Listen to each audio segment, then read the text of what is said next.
What you did yesterday got us to today. I suppose so. Just put in screenshots in OBS. Hello, everybody, and welcome back to the Cheap Seat Critics Podcast, where today we're continuing our coverage of the Tom Hanks season and covering, Greyhound. But with me today is hello, I'm a geeky writer. I'm Crimson Maroon. And I'm Sprinks. And hey, if you're listening from a warship, you can find us over on Facebook, Instagram, TikTok, Twitter, Blue Sky. We have LetterBoxd, all our out average numbers and graphs and doohickeys and whatnot. We have visual side of things on YouTube and Rumble, and we got audio platforms where you could be listening to right now.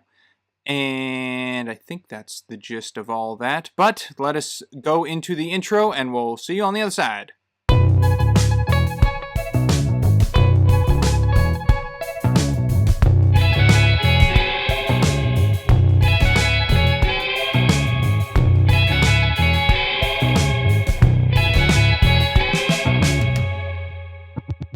And we're back from the other side. So, Greyhound, Apple TV movie, but we'll do histories first, as always, before I delve into facts. I imagine this is going to be a fairly short section.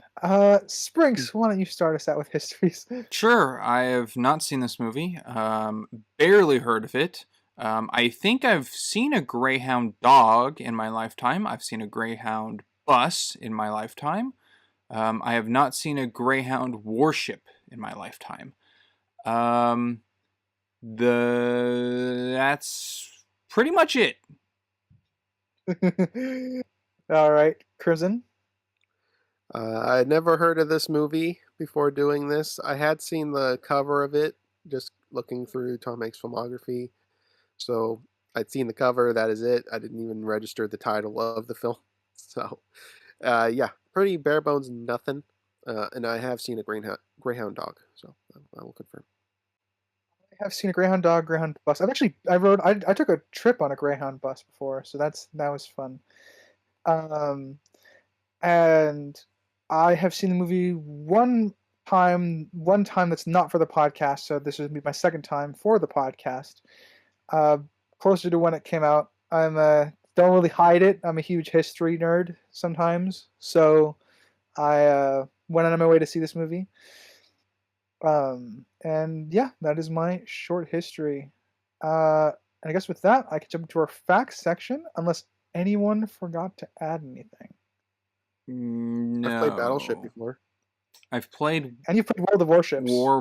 Yeah.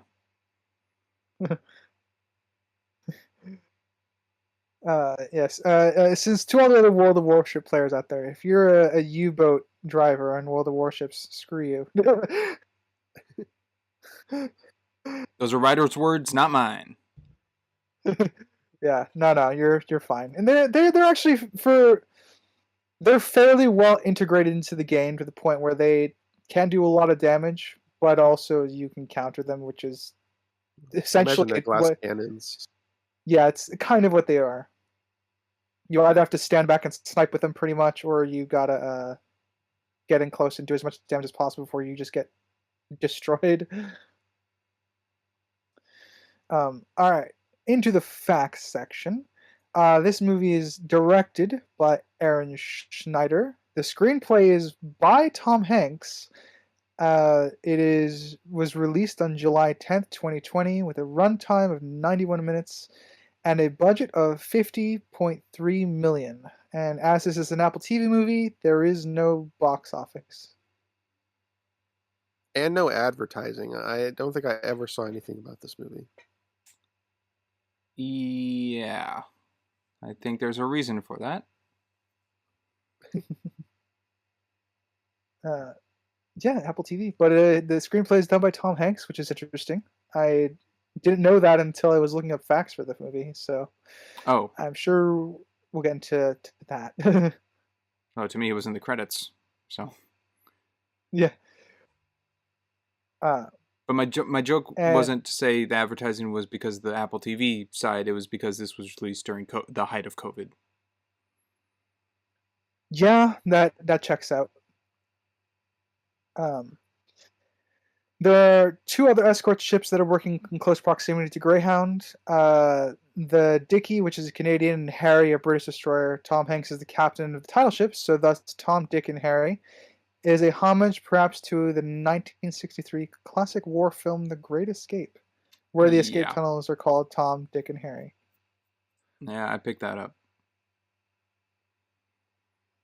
I did not. To prepare for the film, director Aaron Schneider put together a website of all naval-related information to use at the time depicted in the film. He effectively created a database for the cast and crew to draw from. Huh. Research. Yeah, which is nice to hear, you know? Yeah, just like Project Almanac and their time travel research. 3 months down the drain. Pretty much. Thankfully, they don't have to do too much more for military lingo, so Oh my I think God. I think they're mostly okay. Yeah, could you believe that this movie was a time travel movie? It'd be Who would've wild. guessed? That would be pretty wild. Yeah. So the filming locations include the USS Kidd in Baton Rouge, which is a Fletcher class destroyer, which is the same class of ship that the Greyhound is supposed to be. So that's why a lot of the interior shots look really good, because they are actually on board a Fletcher class destroyer. Okay, I figured it looked too good. Yeah. And they also had some sequences as well from the HMCS, 'cause it's Canadian, Montreal of the Royal Canadian Navy as well. That was also used for some scenes, but I don't recall which ones. I think it was used during one of the exterior shots. I guess I gotta ask then, And are these boats actually on the water? I think they're in a water tank, but I don't think that they integrated the not in the CG ocean, of the probably. ocean. They're not in Yeah, the they're ocean. Yeah. probably Okay. on a dock or port somewhere. Yeah, I think the Fletcher, the USS Kidd that's filmed is a museum ship typically, so I think it can run out into the sea, but I don't think they filmed out at sea. No, that would make logistical sense. Okay. They probably just filmed at a dock or on port. Now, I know where you're heading with that, Sprinks, and I agree that the CG integration of the ocean is not that great. Yes, I was just asking if there was any actual sea shots or scenes, but Yeah. The real HX-25 convoy sailed from Halifax on March 5th, 1940, and arrived in Liverpool March 20th, 1940. It consisted of 25 merchant ships, 4 of which were not present at the start of the convoy, and 4 and 6 escorts were typically with the convoy, and those ships became stragglers and under aerial attack. But otherwise, there was no losses to the convoy itself. neat. So is this the convoy that this is supposed to be based off of, or at least in my big question that I have for you? Okay, yeah. So the book, this is based off of a fictionalized story called The Good Shepherd. So it is a mostly accurate depiction of history of an accurate time period, but the story itself is fictionalized. So these are not real people. Okay. All right, that answers my biggest question. I didn't know if this was a historical event or a fictional event within a historical period, because This is more that loose end scroll than puts Apollo stats 13. at the end. Yes, this is a fake story. Okay.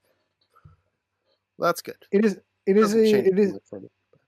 Yeah, it doesn't what's it called? It doesn't it tries to be mostly accurate to the time period, and this is what it tries to capture the feeling of what anti-submarine warfare is like for the convoy escorts over the Atlantic. And that was, I think, the goal for the film. But otherwise, yeah, none of these characters are real people, though I can't say the same for the ships. I'm not sure if there actually was a ship called Greyhound, I don't know. But I do know, I guess it goes which into a I'll look little up. bit of history of when it comes to submarine combat or naval combat. The most knowledge and experience I have is from the 1966 film Batman the Movie. Wow. Was it applicable during your note taking? A This is little. just like the Batman movie. There were 2 instances in this movie that, yes, reminded me of that movie. Oh, that's cool. Yeah. Well, hopefully you got a taste of hopefully something a little bit more accurate as far as submarine warfare goes. Generally speaking, there are definitely some inaccuracies, but I don't know. I don't know how inaccurate the Batman movie is. this is pretty close. I'll point out the inaccuracies when we get there. But that is all I have for facts, gentlemen. Do either of you have any you would like to add? Oh, Crimson, do you have one? No. Okay, that leaves me. Yes, I do have one. This is the third film in which Tom Hanks has written a screenplay. The previous two being That Thing You Do of 1996 and Larry Crown of 2011. In such screenplays and or scripts, a line can be sometimes stated as a no sigh rather than a regular sigh. I'm not sure if that was present in this film screenplay, but it has been noted in other works of Tom Hanks in his past. When you say no sigh, you mean like stage direction? Like you're not supposed to sigh here? No, like the nose, like sighing out of your nose rather than your mouth. Okay. Like Yes, if that was audible enough. Yeah. Yeah. Gotcha. Okay. Interesting. Okay. Didn't know that about his writing style. All right. We shall begin our coverage. It will be popcorn today. This is a fairly short movie that focuses mostly on essentially military lingo. Bearings and knocks and miles and yeah. There are characters here, so we can talk about them as we go along. But we shall start our coverage today with Crimson.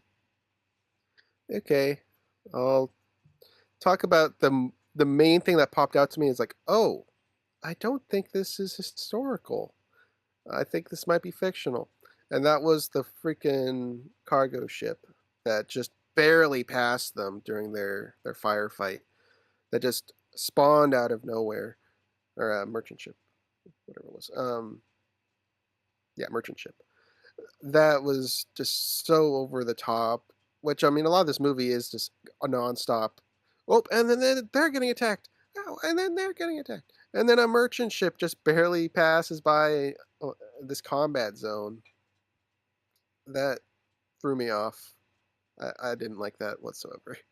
And now that I know it's not historically backed, I don't like it even more. You dislike the missing of the merchant ship more than the torpedo scraping off their hull? That's technically possible. Because you gotta hit the torpedo with a proper angle and force and stuff. That's technically possible. Yeah. But the merchant ship is... The merchant ship they don't even talk about is on sonar or any devices. It literally just spawns and almost hits them. It's terrible. So yeah. And I also don't know how many merchant ships are going out into like bad zones, I guess. Like that in like active this. waters? Yeah. I don't know how many are doing that. I'm sure they probably did, but I don't know enough on merchant ships during war times. Merchant convoys were supposed to stay together and stay in a line, so the justification for it nearly hitting the Greyhound is that it was staying in line. But I, again, shrug. Yes, but Greyhound should have been notified or able to be picked up that there's a ship not within their convoy within sights. Headed straight at him. Yeah, the unrealism to this for me is the fact the deck officer would have spotted it and pointed it out long before they ran into each other, because their radar absolutely can get confused in the middle of your fleet at this time. Because in the 1940s, radar isn't a regular thing yet. There's only one ship that they directly communicate to the civilian flotilla, which is the the commandant, as he's referred to by Captain. So we get stakes as to how this situation could possibly happen. But for me, the part where it breaks is the fact that we are shown multiple times in the film the deck officers standing on top of the Greyhound with binoculars. Like, that's their whole job. Yeah, they're spotting little antennas from submarines, but can't spot a huge merchant ship. Yeah, the merchant ships are supposed to fly dark, but there's enough light there that they would have seen the fucking silhouette coming up. This is their job. Yeah. And it is established that they do have radar. It's not like only some of the ships had radar. The Greyhound did have radar and sonar. Greyhound has radar, and I believe the Commandant ships has radar. And I think one of the British destroyers. I don't think all of them were equipped with it, but I think most of them. I think half of them were, at least. Yeah, so radar is a fairly new technology, which helps, but I still think the scene that particular scene is got some problems. Yeah, but with how accurate they try to make this, that one stood out. That one's the one that broke it to where, I don't think this is a historical movie. Yeah, and before we get too far away from the torpedo thing, Springs, there's actually several instances of torpedoes just kind of scraping off holes or directly hitting holes and not detonating. So that was more common in the early part of the war than it was in the latter part of the war, because torpedo technology just kept getting better as the war went on. And I think this is early enough in the war that I definitely lean more on like the 80% possibility side, given the angle that they were at. Gotcha. My example of it wasn't so much of me not believing it. It was just into an example of a difference between that scene and the previous scene of the merchant ship to Crimson. No worries. I'm just clarifying for viewers and you if you had any questions with that. Since you brought up your scene, Crimson, the scene that I knew this was fictionalized was actually when the U-boats contacted the Greyhound to taunt them, more or less. The wolves are hungry. Yes.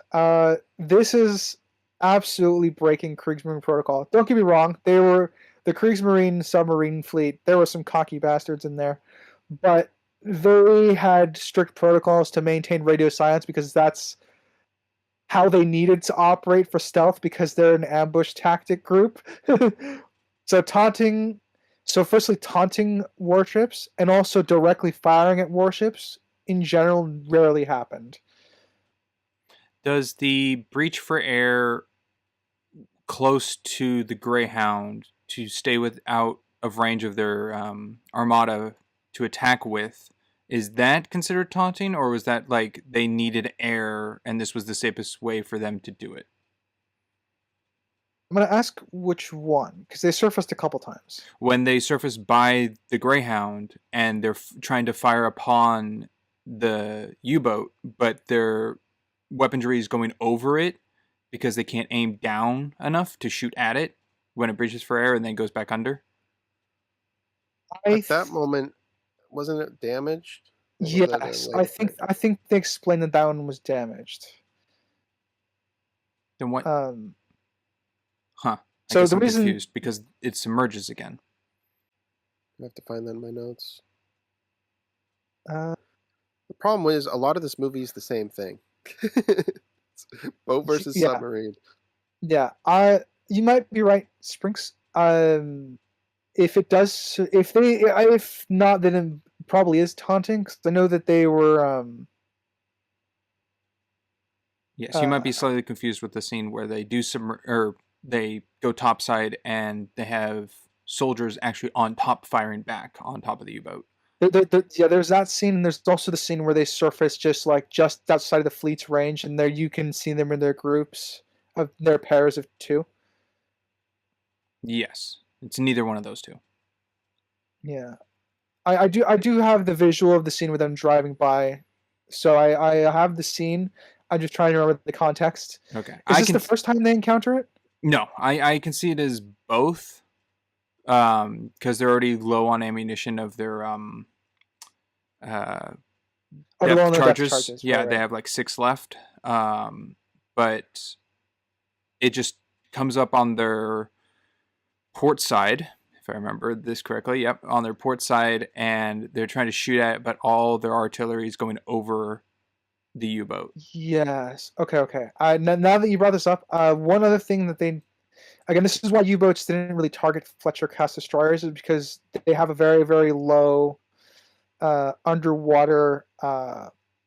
The parts of the ship that's underwater is very low. Like there's still a portion of the ship that's underwater, but not as much as the merchant ships. So U-boats have to get closer to the surface in order to target Fletcher class destroyers. Um, again, which is one of the more inaccuracies. That this is why they explicitly didn't attack. They didn't attack escorts typically. But for the sake of that scene, if I'm remembering, they had fired a torpedo at the Greyhound, right? I'm going to guess. I'm leaning yes. I'm not 100% Yeah, sure, but yeah. That would make sense why they're near the surface then. okay. And also, it's because it's our main quote unquote antagonist U-boat. So I took it as both. That it's both taunt yeah, and breach for air. yeah, it could definitely be both because they do need to breach for air. And I guess with that, back to you, Crimson. Sure. Probably one of my biggest annoyances, and now it's even more annoying, confirming this is not historical, is the underwhelming death of the Grey Wolf, or I think that's what it's called. Um, it was built up as, and sorry, Sprinks, you won't fully understand this, but Master and Commander, they kind of had a similar premise where you had your protagonist captain versus kind of an ambiguous enemy force. This one actually spoke, but it's very similar in that regards. But this one's end just I didn't even realize that the one that the air support took out at the end was the Grey Wolf. I'm like, okay, where's the Grey Wolf? And then the movie kind of ended. I'm like, No. No. The Grey Wolf got eliminated before that. Yes. Grey Wolf was the one that the Greyhound That obliterated was with the its first one. turrets. Yes. Yeah. That's even more Greyhound got underwhelming. kill. Yeah. Greyhound got direct killed. The aircraft was killed the last one. Then that's very, very underwhelming. To the point where I didn't even realize that the main antagonist sub sank. That's Interesting. And I would have preferred it if there was comms, since they're already breaking continuity to history with what Ryder said, that the Grey Wolf guy taunting while in combat or something. Something to feel more engaging. It just felt like all the other submarine fights we got through the movie. Huh. I think they do a good job. Sorry, you want to go first, Sprinks? Well, I like hearing all that. I don't think I agree with anything you just said. Wow. That stood out as the big climactic battle. I thought it was really neat that the big bad Grey Wolf that is communicating to them on frequencies taunting was taken out first and not the last big all bad guy, and that they had direct shot that they took it out, that the Greyhound took it out, and not like Harry or Dickie or like the other ships that were still in range to fight and attack with, and it was Greyhound. So I like that. But it's also more believable, like the big bad wasn't like this big defense or like this huge submarine ship or something. It was a U-boat like all the other U-boats. So being that it was taken out beforehand and there were still enemies to attack with, I thought made it more believable that they had range to attack with and went at it.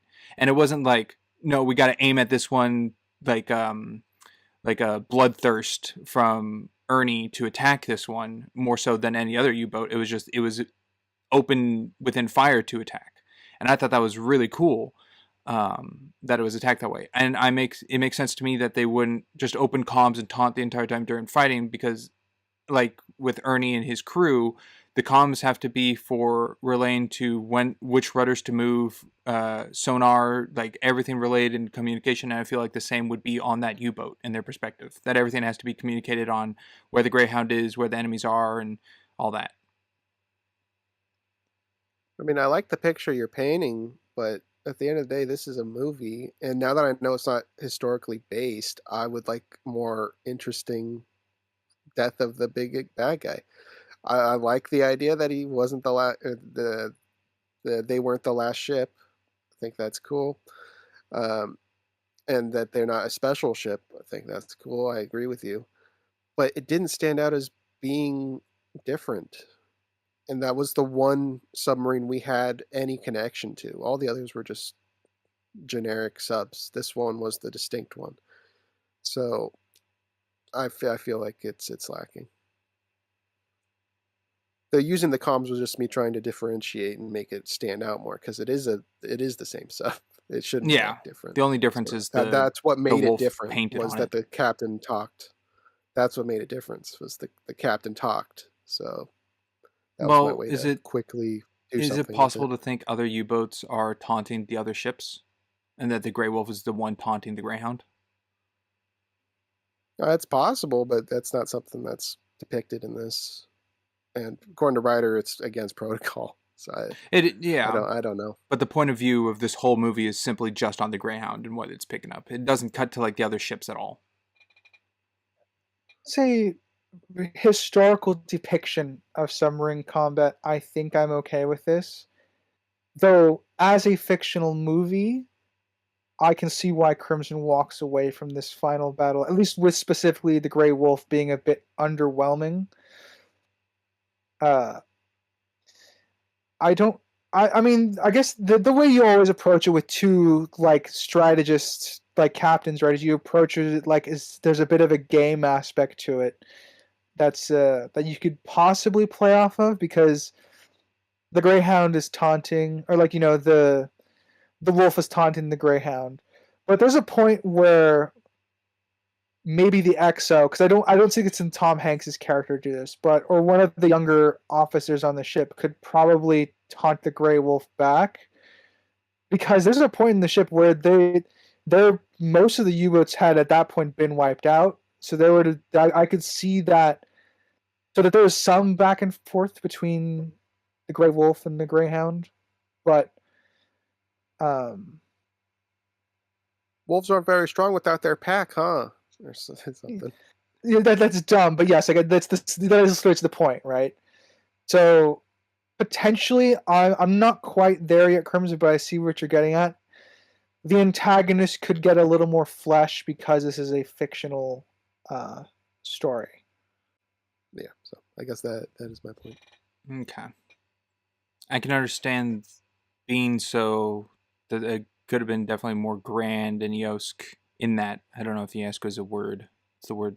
Yeah. Kind of look for that. Anyway, with that being fictitious, that it definitely could have been a more spectacle in the film.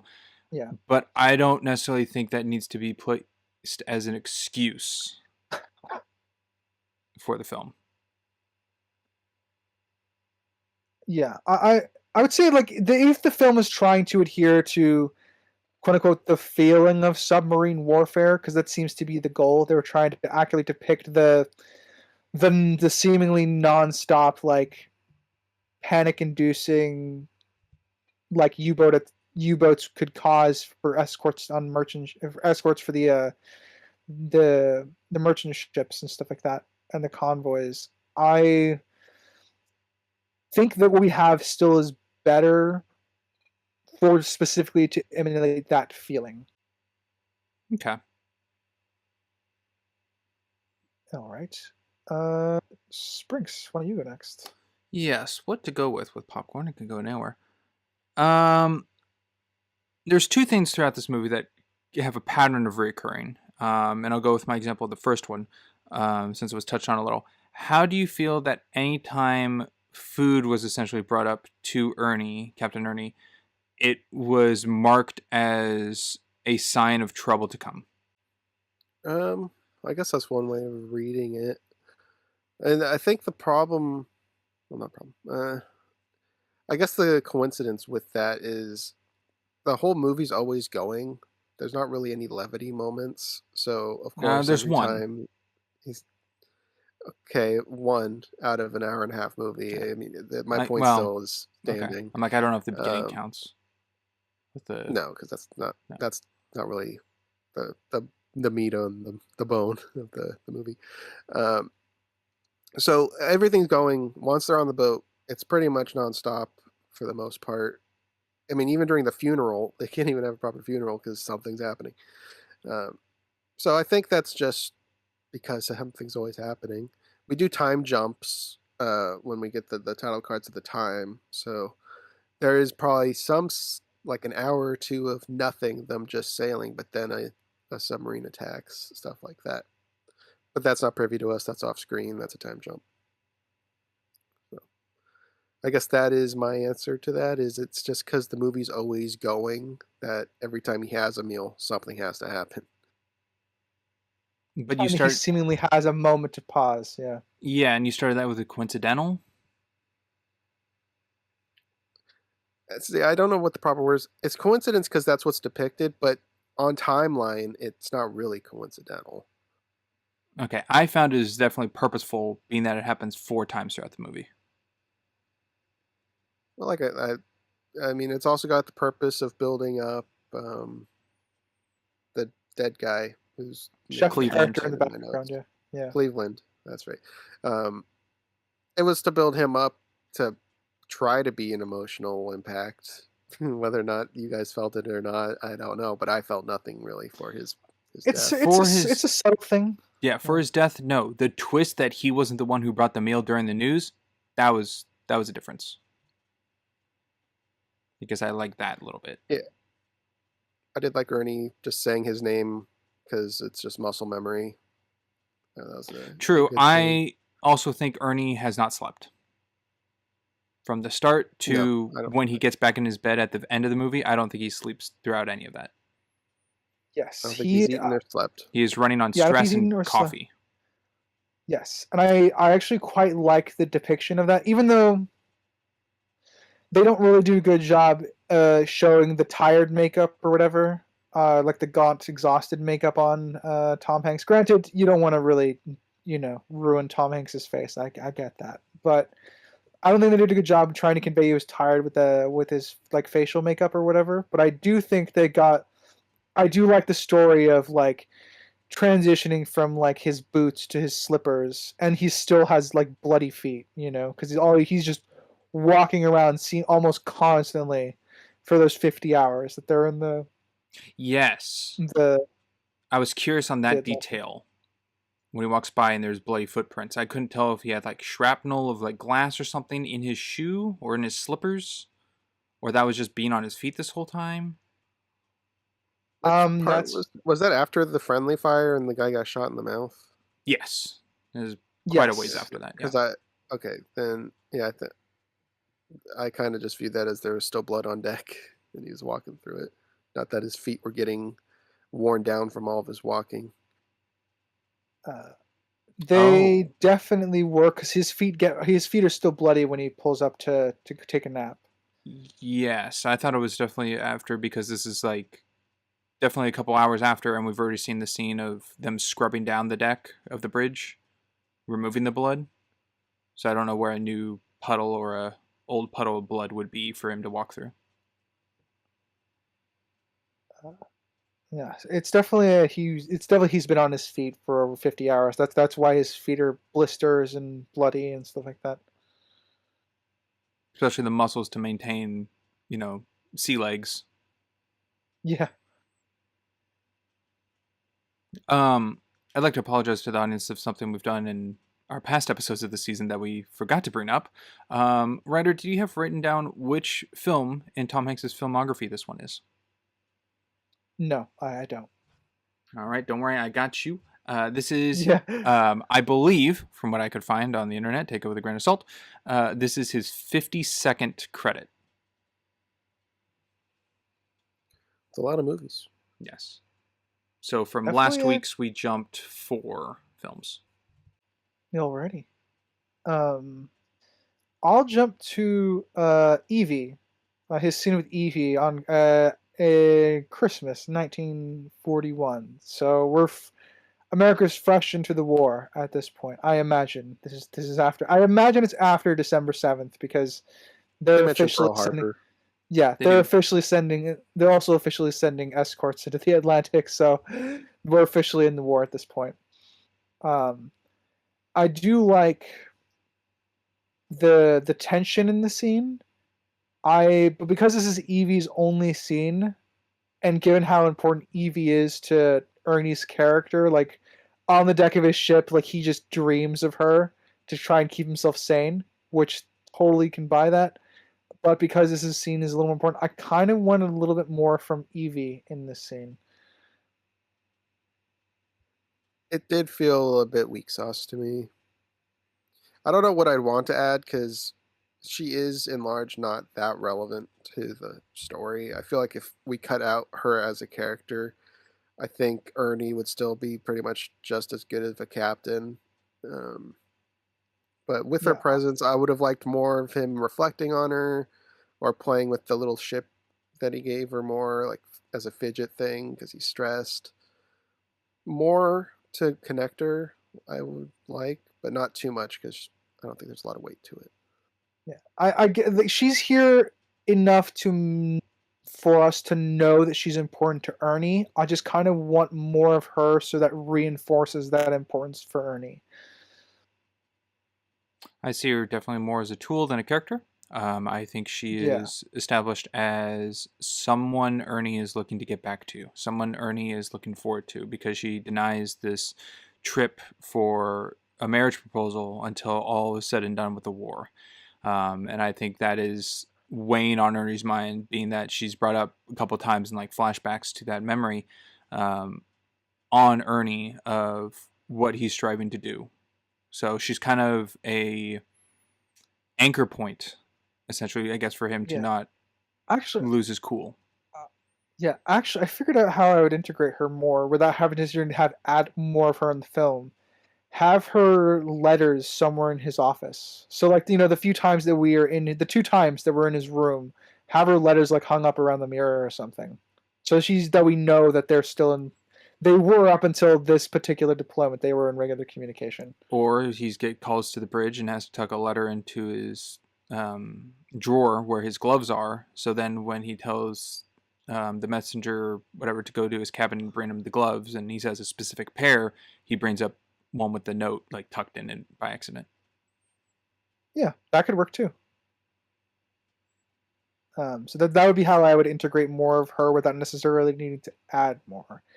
Because I definitely see her more as a tool as well, like you do, Springs. I understand that she's important to Ernie. That's important to his character. Um, but because again, the first scene here with her here, I like it quite a bit. They do the emotion stuff pretty well, but I still wanted a little bit more from her because again, this is her only scene with Ernie. Yes. And I believe it's Elizabeth Shue, the actress. I didn't really recognize her from anything. I brought up previously the thing with Cleveland bringing food, and immediately, a problem rises right after it, giving like kind of a sign to the tale of that. Another instance that I couldn't really pick up the following of it, but I believe it also happens 3 times, maybe 4 times. But Ernie calling to get things from his cabin, getting the jacket, getting the gloves, getting the slippers. I Yeah, couldn't tell if that was another connection of like just another pattern of things to go get and fetch. It made me hint that this is like if the ship was to go down and the captain goes down with the ship, he wants to be his most comfortable, or I mean, it's got the reason he got his jacket is because it was warmer in the jacket. Because I think he brought it up for the nighttime, right? When he night brought it first up rolled around. and then he referred to put it on the radiator, and he put it on the radiator after they took out their first U-boat, but it wasn't nighttime yet. Yeah. Okay. Yeah, I think he brought it up for specifically when the nighttime rolled around. That's when he put it on because he knew that he was going to be up and it was going to be fucking cold. And then obviously the slippers was more for comfort because he'd been walking around in his boots for over 30 hours at that point. Yeah, and I guess the same with the gloves for warmth. Yeah. Good stuff. And yeah, you might be right. He might want to die at his best. His wearing more like of his maybe gifts from Evie, that for all we know. Maybe. I got like a little hint of it when they were out of combat and celebrating, and they remind him, like, do you want me to stow your helmet? Like, he's still maintaining his outfit, and I didn't know if that was shock kind of thing, like they survived their first kind of battle, or that was him just honing his gear to represent who he is, or what to take from that. It comes across to me as, this is 1942. I know they gave us the date in the beginning. That was 1942, right? Yes, it's February 1942. Okay. He had his training drills, and then he was sent to the Atlantic. So I think this is actually his first. Yeah, he says at the end. It's his first journey across the Atlantic. Yeah. So I think it is shock, because he is still full. It's still his new commission as captain. I think the crew is still getting used to him, which is why, there was that moment where the relay officer sneezes, and then the XO is like, "Are you going to do that again?" Yeah, I did jot that down. I'm like, what is the purpose of the sneeze? Was that for drama, tension, foreshadowing, for something to come? The purpose of it is they're still green. They just finished training as a crew. This is their first cross Atlantic. Okay, I so think they're that's not the as intent behind it. Hardlined. Yeah. Yeah. They're not veterans of it crossing the Atlantic yet, which is why you can get away with little bits like that. Okay. And also that happens it is again. cold, so it happens again when the tanker blows, and Ernie gives him a command that he is like stunned by. Yeah. And that's why the camera also focuses on the tension, because the crew is there's a lot of shots where the crew's not really suspicious of Ernie, but they're like wondering what he's gonna do, because they're all green together, if that makes sense. They just got thrown together in a Fletcher class destroyer and had a month of training before being thrown into the deep end for anti-submarine combat. Gotcha. In lack of my knowledge on warfare against submarines, I didn't know if his first one, because that's when a lot of the crew are looking at like, huh? Like, more confused of his actions or contemplative. I didn't know if he was doing a standard maneuver or if it was unorthodox. I didn't know that. Ryder, do you know enough for that? Yeah, I would say about half of what he does is standards, but the other half is instinct. So the first encounter where they're driving straight to destroy that U-boat, and you keep cutting back to CIC, and you see the XO like drawing on on the map their positions and stuff like that. So you get to see the maneuvering. That's a lot more of instinct on the captain. That's why he's getting a lot of stares in that scene, because they're not sure what he's doing, because not necessarily doing something standard, but he's running on instinct to try and intercept the U-boat. He's guessing where the U-boat's going to end up. So that's why you're getting a lot of it in that scene as an example. So I would say he's, funny enough, ironically, what you want in a captain. He's flexible where he needs to be, but also will follow he will take your standard battle tactics and amplify them and tweak them as needed for what the situation. That's kind of what you're supposed to do. But given this is a green crew, they probably don't know how to deal with tweaks of those standard battle tactics quite yet. Okay.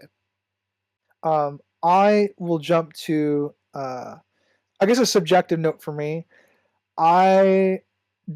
When I was first, and this happened again the second time, I didn't expect it to, but because this movie is non-stop relay race, I admit, even though it's cheesy at the ending when the ships are cheering for the Greyhound and stuff like that, and the merchant ships are cheering for the Greyhound, I think that got to me a little bit, because that feels like it's an earned piece of the story at that point, considering how much that they go through to get the merchant ships across.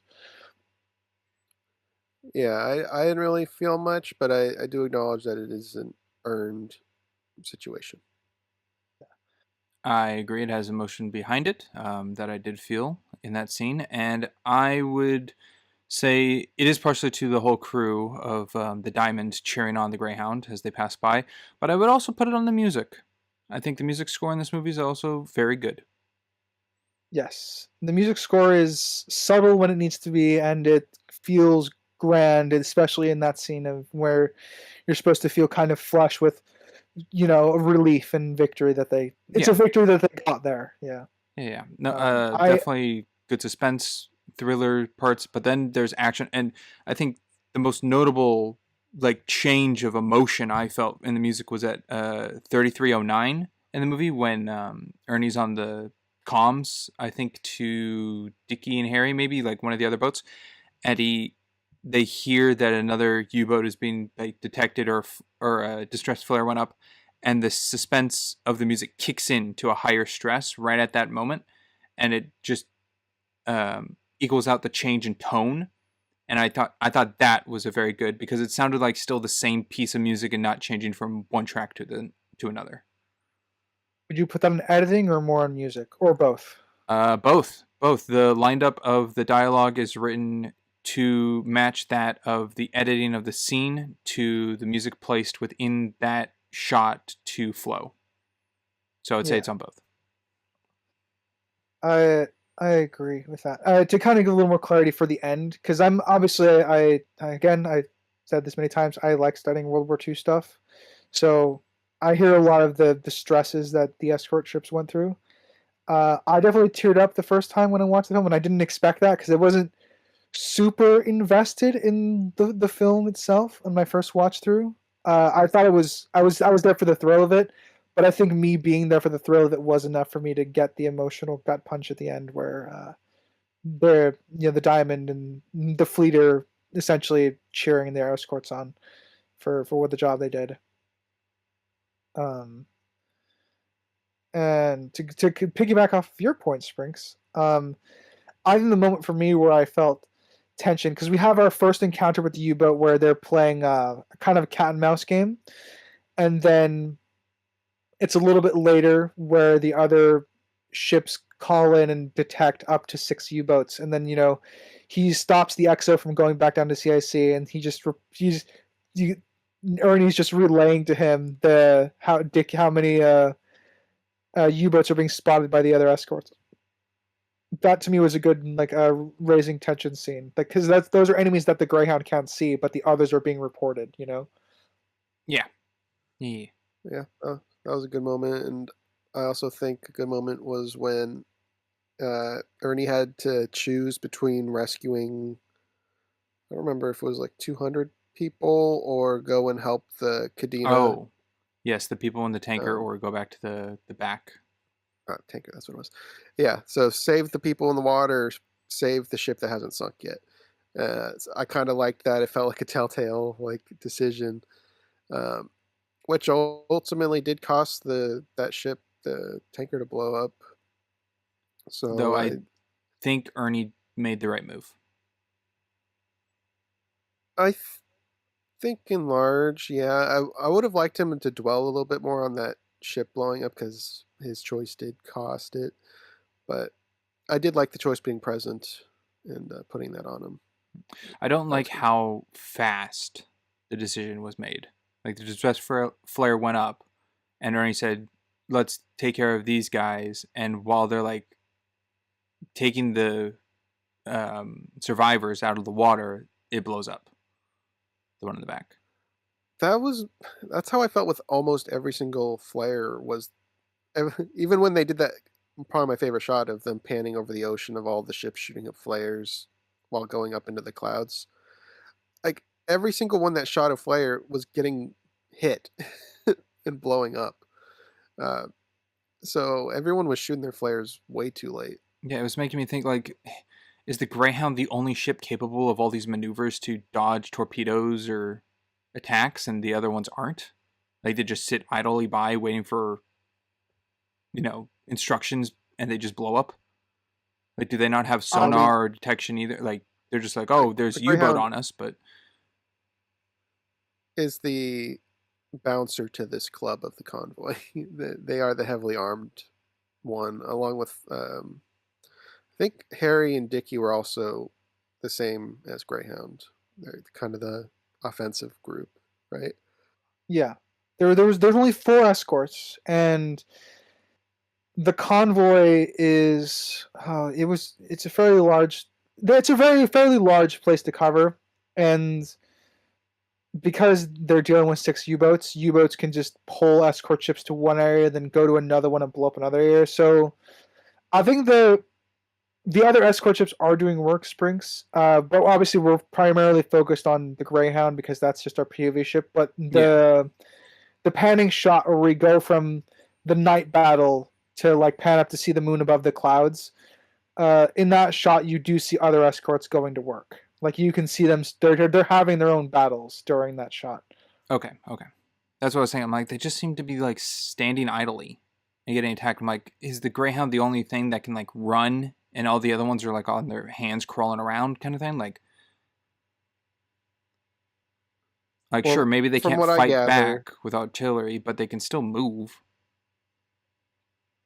yeah, from what I gather, I felt like they were kind of far in the back to try to stay out of sub range, like the sonar. Um, at least in some of the shots, because there was one where it passed the Greyhound, and you see the convoy like way out there on the horizon, all in like a line. So that felt intentional of them trying to stay out of range, so they don't know exactly where the convoy is. There was also one where the Greyhound stayed back for the ship that sunk. It's not the Dickie or Harry. Was it the Harry that sunk? That depends on which No. moment. The first one was There's an the escort ship that sunk. Yes, That they Dickie- stayed back and the- circled around. Dickie and Harry did not sink because that's the one that the Diamond said to go back to port with at the end. Yeah, there was a third one with them, and I don't remember the third. There were 4 escort ships total. I know one of them sunk because that's the one that the Greyhound stayed back with and was circling to try and protect, while the convoy went ahead with the 2 escorts. And that's the ship that they eventually had to evacuate from. And that's when they report to Ernie's like, yeah, we've done all we can, and then Ernie's like, good job. Can we abandon ship? Yeah, can we abandon ship? He's like, you did a good job, abandon ship. Yeah. Eagle, I think. Eagle was the one that Well, sunk. that's- Right. Yeah.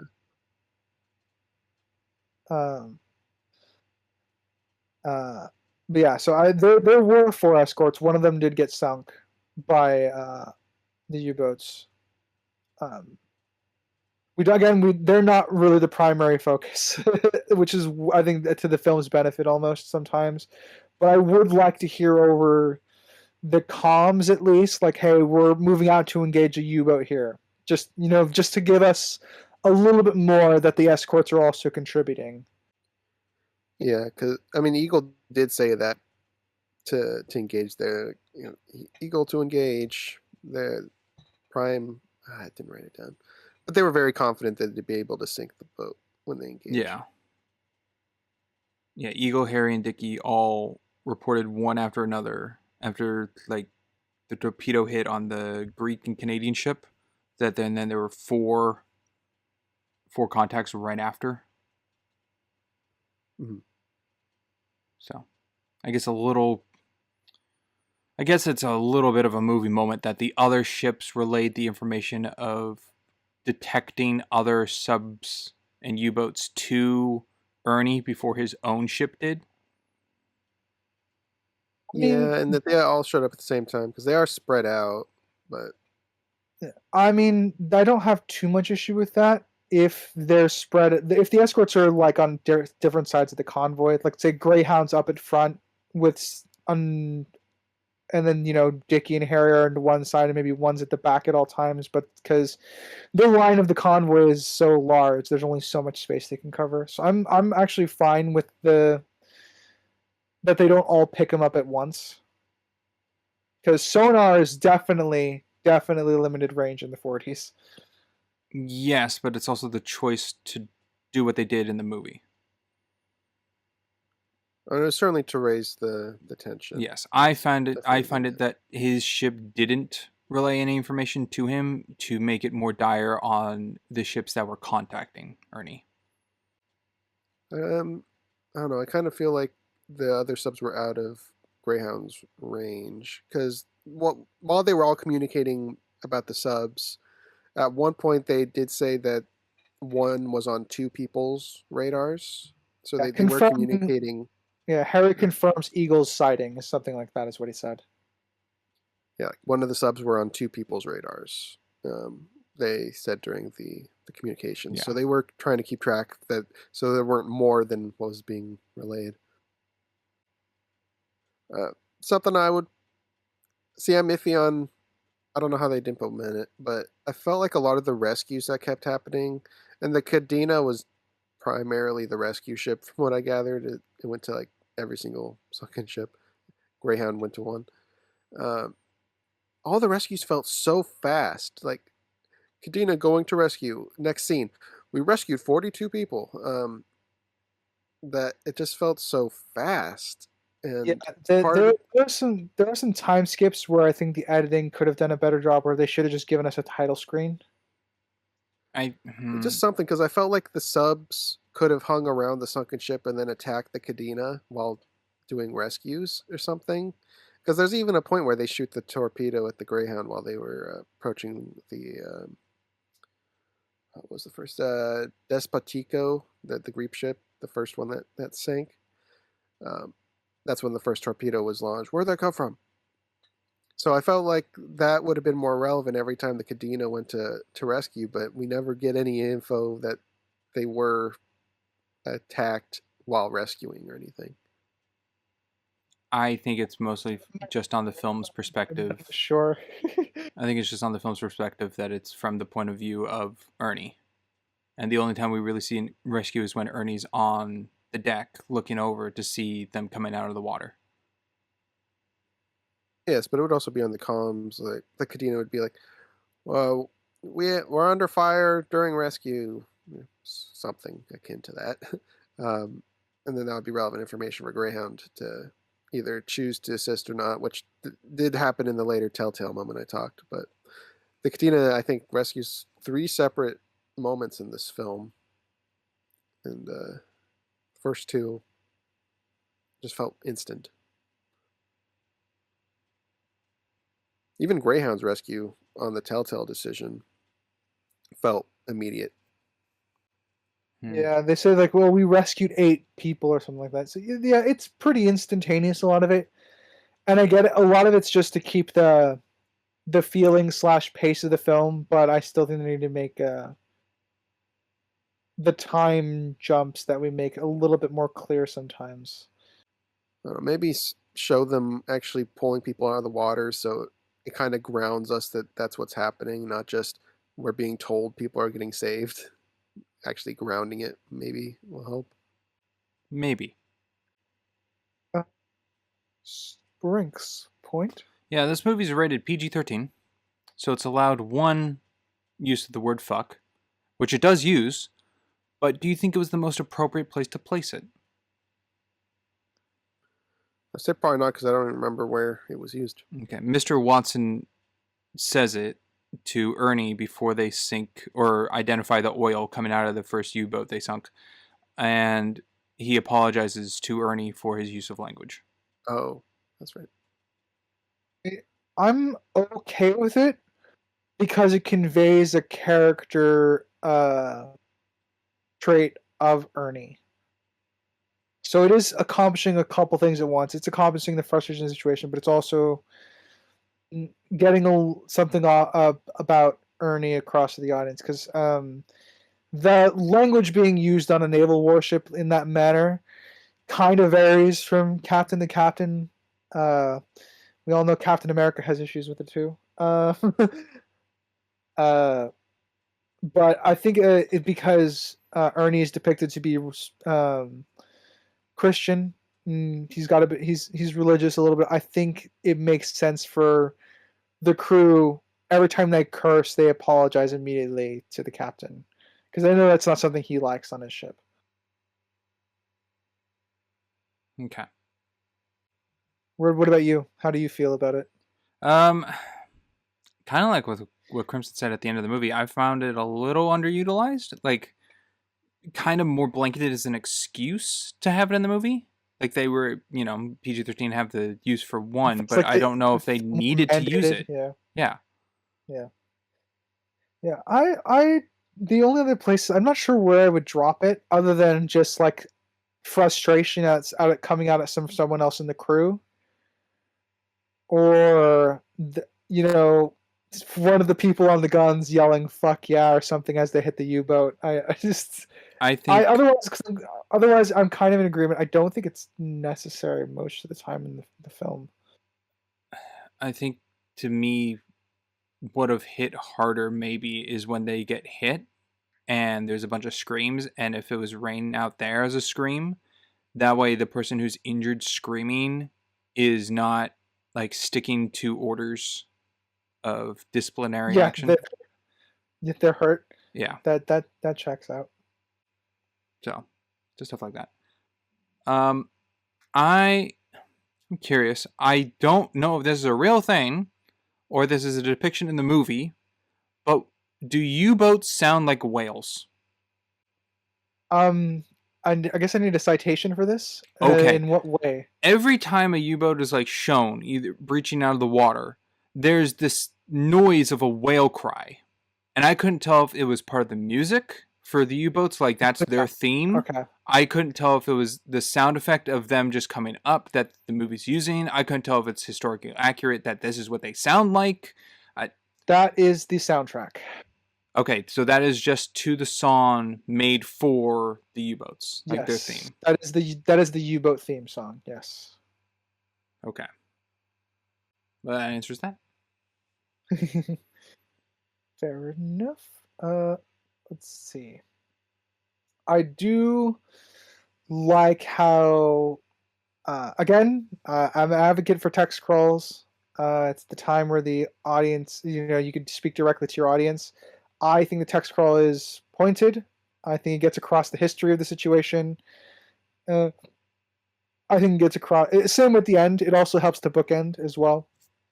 Very sad end. I think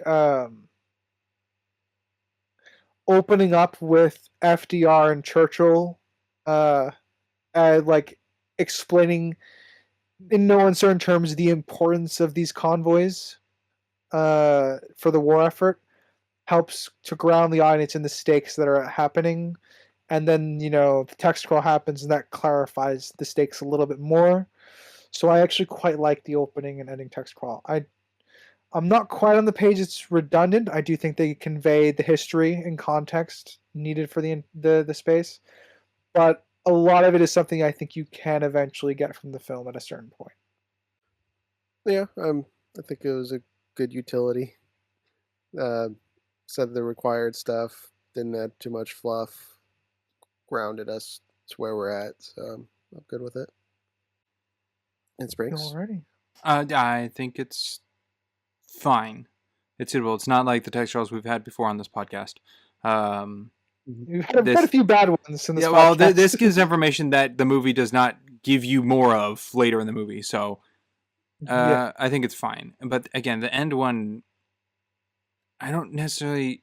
I'm on the side that it was needed, but it does just how harsh the environment was of the war to just display more like the odds. Yeah, sure. The odds of like how many people passed away or died.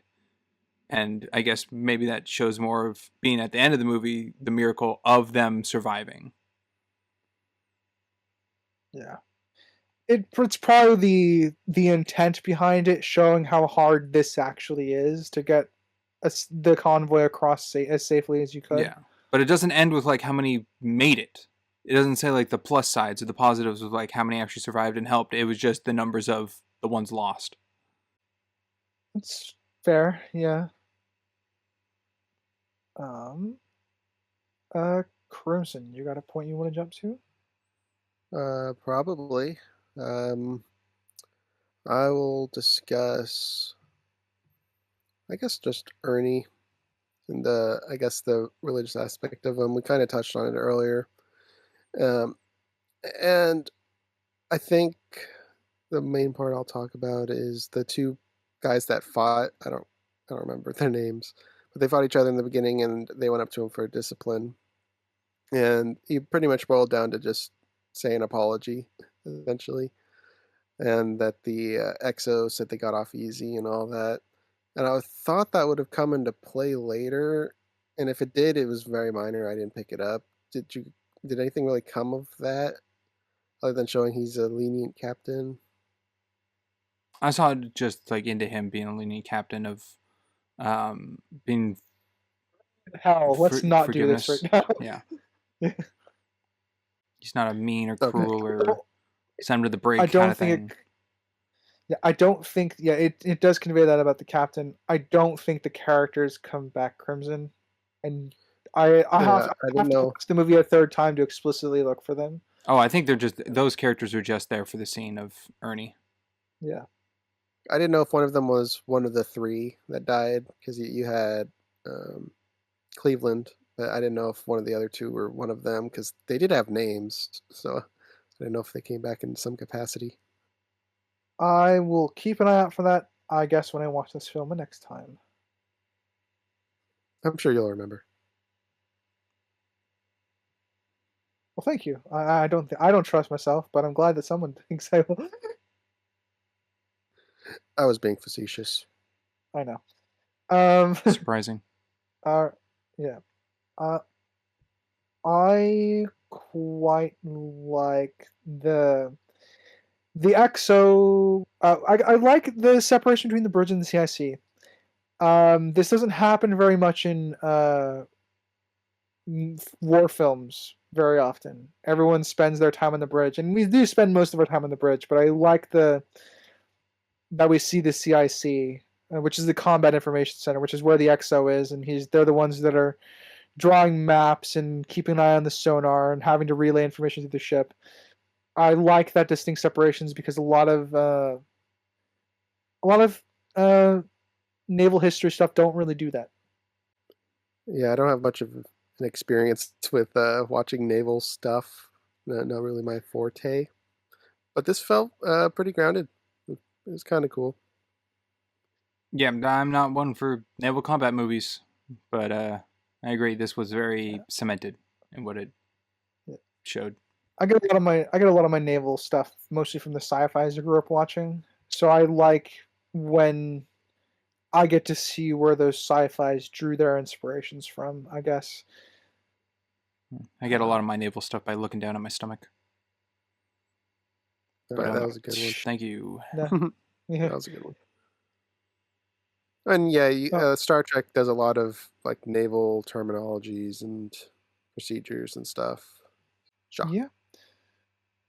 All right, Sprinks point. Yes, they do very well in this movie, being filmed quote unquote at sea. Of like water is constantly everywhere. To not have it all over the lens, but I did catch at 31:55 that there's moisture on the lens during the pan shot of Ernie walking by. But they try their best to not have water actually affect the wall that is the fourth wall of the camera. Yeah, we don't want to break that fourth wall like they did in the Willow show. That was... Oh, God. Yeah. Awful. Check out our exclusive coverage of the Willow TV show. Yeah, you can't watch it on Disney Plus, so watch our coverage instead. Technically exclusive. Yeah, watch our coverage of it instead. But yeah, I given the amount of quote unquote water that they're spraying onto the ship, they do a decent job of that. I definitely like one of the smaller details I liked is they're playing with their windows freezing up and icing over because they're out in the middle of the North Atlantic. Yes. So I like the detail of them having to defrost their windows quite literally, and then the slow accumulation of snow that happens during the first, I want to say 20 hours thereabouts of their journey. Yes, very smart to take care of it with warm salt water and not boiling, because boiling would be a higher difference in degrees upon contact, which could break the windows. Yeah. Yeah, and then the salt water helps because salt, melts ice. Yes. That's why every winter, when you live in a particularly snowy area, you get bags of salt thrown around on driveways in the ground and stuff like that. Mm-hmm. Do you think they tossed it on all the broken glass from the friendly fire? Salt? No, I don't think so. No, you don't think so? If there's Single any shard. broken glass outside, I'm going to be honest. I'm pretty sure that fell off into the ocean. Yeah. I do think that was very smart move on the U-boat to kind of pull off to breach in between the two ships, so upon firing would be friendly fire. Yes. I do like from the point of view of Ernie throughout this whole movie, we do see the intelligence of the U-boats without actually being like inside the U-boat and hearing what they're doing. Yeah, the U-boats and what they're doing are clear enough to keep the stakes consistent. Yes, they don't feel robotic. Yeah. They're very threatening, but they're clearly beatable. I think that also adds to it as well.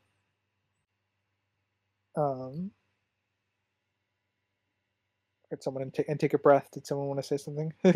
I can go into something. No, it was just cool learning that you got to keep an eye out for oil and debris for the submarines. The debris is kind of an obvious thing, but the oil I've never seen that in media of a submarine thing to keep an eye on, which makes a lot of sense. But it was cool to see it. Yeah, if there's no topside explosion of something submersed, how are you going to be able to detect that you got it? And I guess the oil displacement in water? Yeah. Be a good sign, so. Good stuff. It is that is also one of the details I like about the movie. Sprinks. Yeah, a question, I guess, broadly to all of you. What is your favorite shot? Because I had a favorite shot until I saw another one, which bumped the one I had previously to number 2. So when you say shot, you mean a singular image or singular shot? image, not a scene. A single shot. Because the shot I described earlier of the camera going up into the clouds, but if it's a singular image, oh no, that works as a shot. No, that works as a shot. Oh, not frame. Okay, then that would be my favorite shot. Okay, mine originally was when Ernie sees the tanker explode and he turns back to his crew, and we don't see the tanker, but it's behind Ernie, outlining him with the light of the fire. The silhouette. Yeah. The silhouette. I really like that, but I think Ernie looking out of the porthole that's broken by the glass towards the end is probably my favorite shot. Good stuff. Yeah, I'm trying to think of mine. I'm not sure I have one off the top of my head. Actually, you know what? It might be the I don't know if it counts, but it's the repeat shots of Ernie waking up in the morning, putting on his uniform and leaving, and then him taking it all off to go back to sleep. So we get the repeat shot of him washing his face, the window shot, the mirror shot. I'd call that as 2 scenes. Yeah. I mean, a good shot in that one, I think, is when he's praying before he goes to bed and the porthole light is illuminated to triangulate a cone just on him in the room. I thought that was pretty good. Yeah, that was pretty good. Yeah, I don't think I got an answer for you, Springs. I'll have to. That's okay. Cinematography is usually not my first intake. Shot will have to surprise me to. A shot really has to catch me off guard for me to for it to jump out at me on a first watch through. Okay. Well, this is your second watch through. Yeah. All right. Next points. Crimson. All right. I'll talk about the funeral for a little bit. I appreciate that they did it quickly. They talked about how they didn't have storage for the bodies, that it had to be a burial at sea. I was a little curious why they made Cleveland's different. Like his body couldn't leave the flag. I don't know if that was intentional or just a byproduct, and they kept that. Because the other two were pretty smooth deliveries, but his was clinging on and not looking the same. No, they did say... So I didn't know if that was to make it more grounded for Ernie, like, oh, he's really gone. And it would have been funny is not the right word, but if he was in pieces in like a bag and you could see it like it's pieces or something. But Oh, that's how I took it because that's the line of it. That would have been very gruesome. Yeah, because they said, what was it like? Oh shoot, Ernie asks, and they said like unrecognizable or something. Did it hurt or something? Yeah, he's in pieces. So that's how I took it. It looked like a body. It didn't look like a They could have bottom-heavy bag. Well, I think they put all they could in it, all the pieces, but they're not connected. Yeah, exactly. They could have gotten the big pieces, like if his arm was blown off, it could have been in there.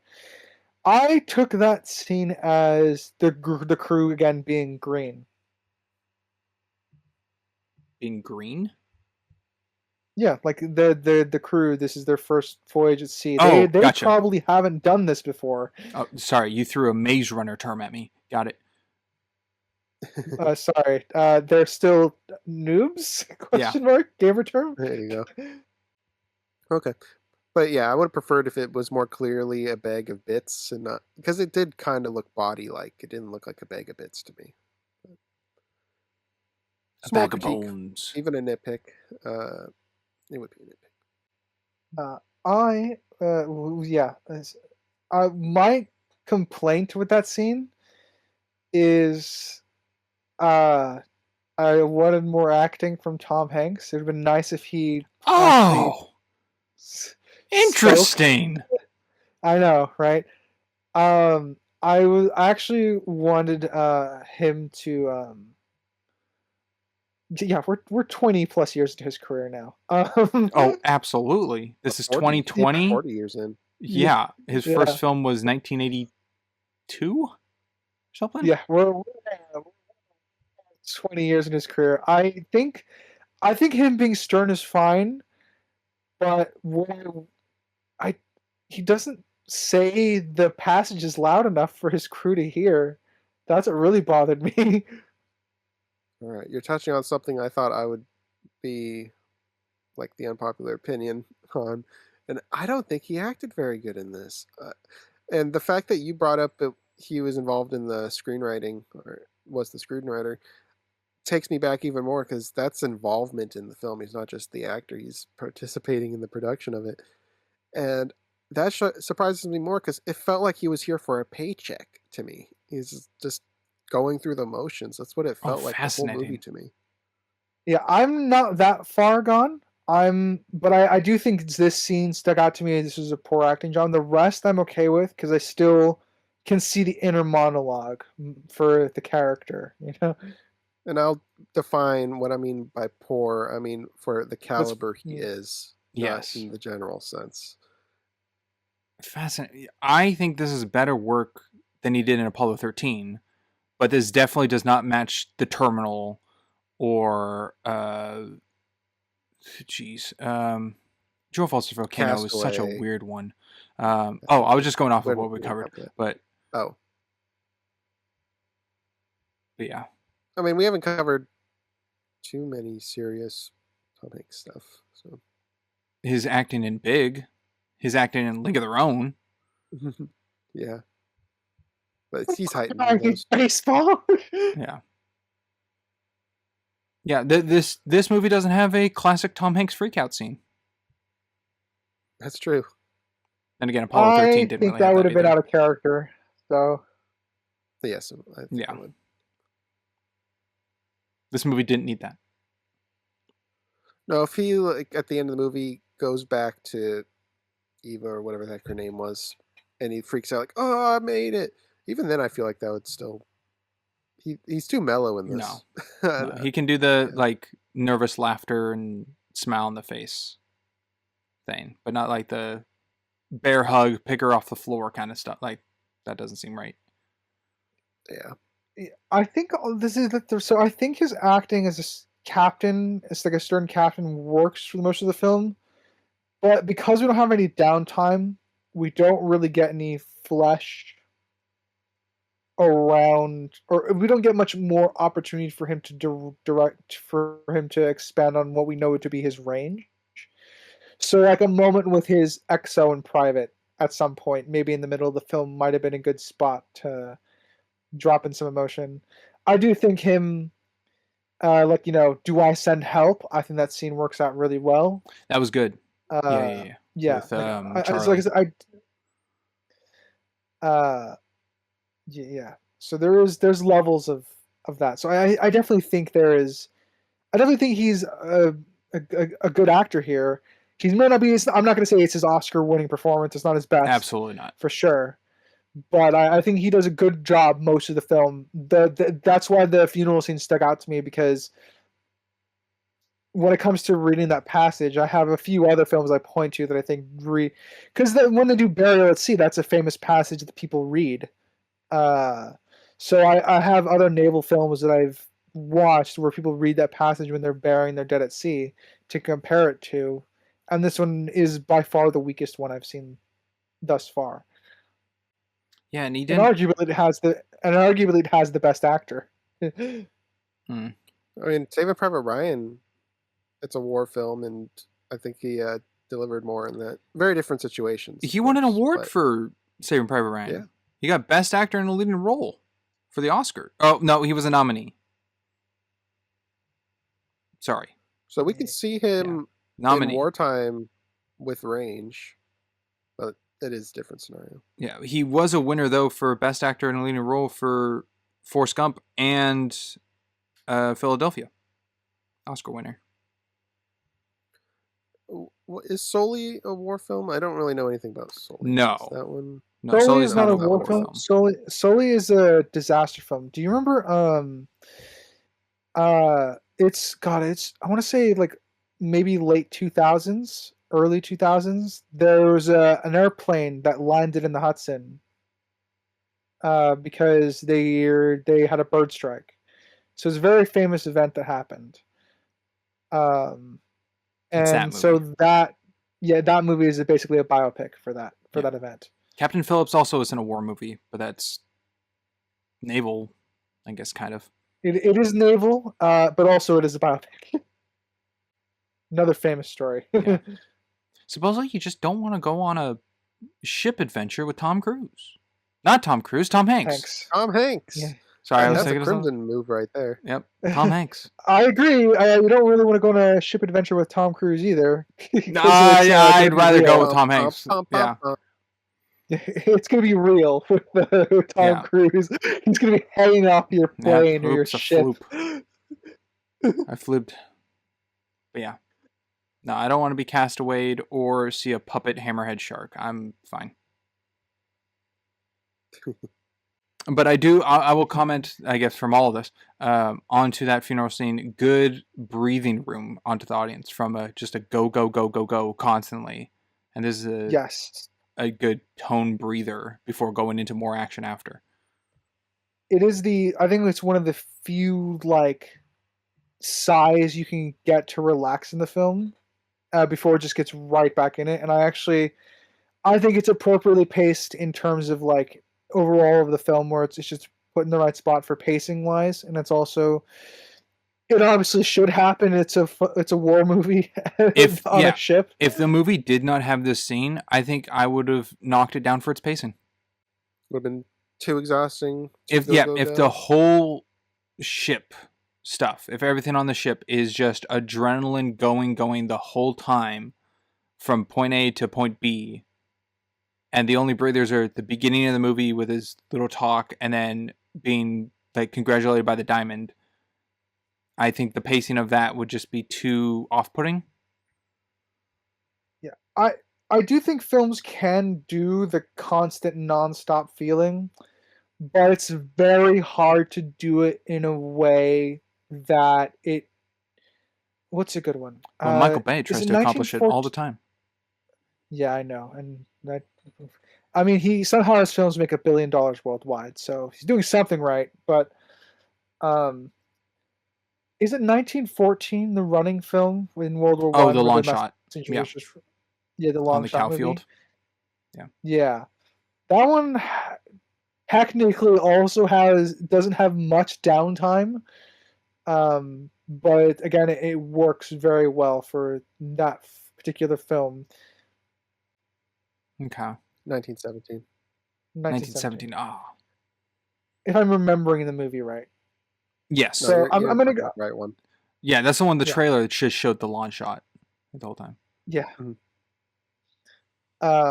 I would say Crimson Sprinks. I agree with you. I do think that this, when it comes to having a non-stop film, because you want to ground down the audience in the same way the characters are being ground down, I do think the writing would need to be a little bit tighter. Yes.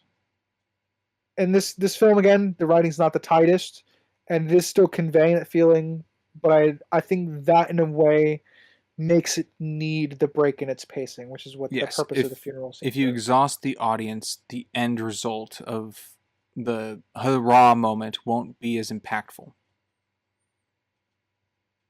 Yeah.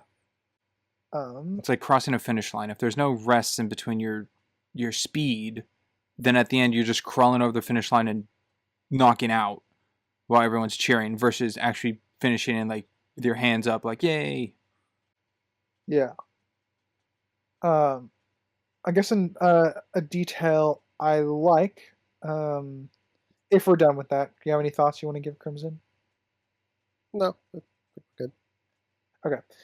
I do. It's very small, but I like that as soon as the U-boat, the Grey Wolf, starts taunting them, he just immediately switches frequencies on the comm.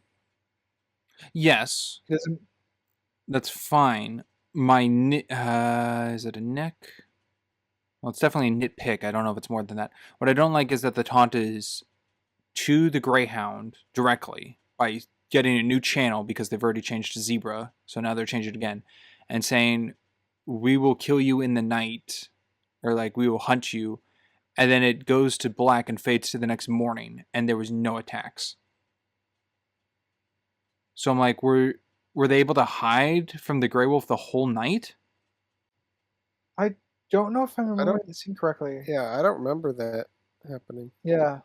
Oh, Wasn't that remember the night of the wide shot of it going into the clouds? No, Wasn't I that the think. this is night? the following. Yeah. I don't think so. It might be, but Well, I remember it being what I said. I don't know. I saw this a few days ago. So Okay, a no, couple this days is ago. after the funeral it scene, had. and Grey Wolf claims to attack in the night, but then it's Friday morning and they have 3 hours away from air support. They might have attacked during the night and we just skipped over it, but I feel like we should have seen something. Yeah, I don't know why we wouldn't, or it wouldn't be brought up in the morning. Of like, we lost another 2 ships because of the attacks last Yeah. night, or something brought up to Ernie, so it's on to the audience. It really comes across like they were threatened and nothing happened in that night, where the previous night they lost like 5 ships and 2 were damaged. Yeah. So I definitely have that as a nitpick. Might be no, I'm raising it. I'm going to a nick because I don't know why they would taunt if they have eyes on them and not do anything other than just paranoia all night long and not being able to rest, thinking that they're going to be attacked at any moment. That is a strategy to exhaust your enemy. Like if they stayed up all night thinking they're going to get attacked and didn't get sleep, that would benefit you on the Yeah. next encounter. So, But the there's movie a didn't benefit to portray it that doing way. that. Yeah. I think that's something they could have leaned into if they wanted to convey that a little bit. They could say no attack in the night, and it's like, all right, cycle the watch, that sort of thing. Yes, I feel like they letting the taunt go on that long to explain that they were going to hunt them in the night before switching channels and frequencies relays onto the audience that that is the plan of the Grey Wolf and the hunting pack of the U-boats. If it was them starting their taunt, just like bringing up like, oh, how many have died because of this or whatever, and then swapped, that information of their quote-unquote plan isn't relayed then, which makes that overnight situation less off-putting that there was no attacks, if that makes sense. So the written the written lines onto the audience to perceive from what's being said is not coming across equally to the previous actions.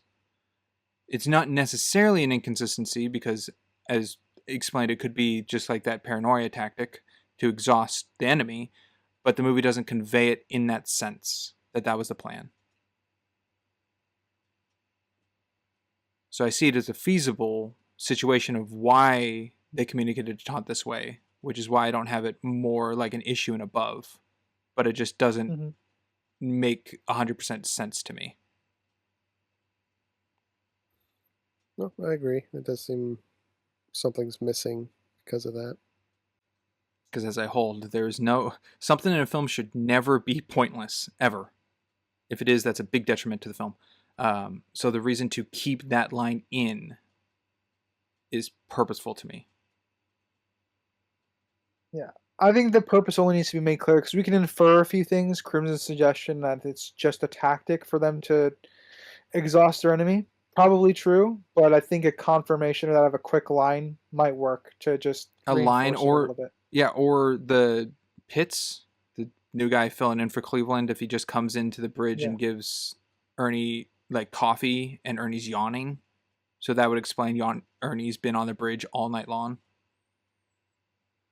Which is pretty much conveyed because he doesn't go back to his cabin, but something more than what we have. Yeah. Agree. I liked it as again showing that they're still a noob crew. And also it does also tie in a bit to Ernie's exhaustion, but I like that he gets people's names wrong more than once. So it's not just the cook's name that he gets wrong, but he gets the names wrong of other people as well. Yes, Flipper is Fibbler, I think. Yeah. Cleveland is Pitts. I think it's Pitts. Yeah. Again, I like that because it makes it a little bit more human. Like his brain is so dedicated to working on trying not to die to a U-boat, and he's also exhausted that he's just that's secondary information his brain is just not retaining right then. The nice, again, just a good way to just kind of get you into the mindset of the character a little bit. Yeah. I don't know if this is customary to do. I found it a little odd, but at 1 hour 19 and 32, when they're kind of celebrating that the diamond showed up and that they're now within air support range, that the ships are shooting off their distress flares as like celebration? Is that normal practice or... Was it the distress flares or something else? I don't remember it being the distress flares. It's white lights being shot up above the ships, which to me looked very similar to the distress flares throughout the film. They certainly weren't fireworks. Probably not customary. Yeah, I don't think. Yeah, towards the end when the diamond goes by and they sail off and the diamond's going to the convoy, the convoys are firing off distress flares. Yeah, that's probably not traditional. I think it works because at that point they have air escort, which is their whole thing. Yeah, but couldn't that be confusing? Isn't that like a big Probably. safety issue? It would have been funny if they got messages from the new escorts that are coming in to relieve them. It's like, oh, why are they firing distress stars? Holy shit, we need to get over there. Yeah. So that was just like a little like, I don't know if that's okay. Yeah, I think if they just had a couple fireworks, I think that would be fine. Not necessarily standard issue, but I could buy that they have some. Mostly because I've met sailors. Well, true, but you've met sailors of modern day, not sailors of 1942. That's true. They're even crazier. I'll jump to. I like the when they're engaging the U-boat on the surface. I do like the maneuvering that they have to go through, like the Dickie and Greyhound, to try and stay out of each other's line of sights. and the U-boat is trying to stay close, like trying to stay, you know, near a ship so they can't cross fire at each other. I think you mentioned a little bit earlier, Sprinks, that you like that. I think it's a good tactic for a U-boat that's kind of stuck on the surface. And I do like they actually managed to get a shot off at the Greyhound's bow. Yeah. I'm trying to think, like, in the U-boat's sense of, like, they need a breach for oxygen. Like, what's the safest way to do it within enemy lines? And coming up with this tactic to come up between the two ships. Yeah, Like, just showing the intelligence in that. But yeah, the one that came up between the two ships, that one was damaged. That's why it's on the surface. At least for that particular encounter. Gotcha. Yeah.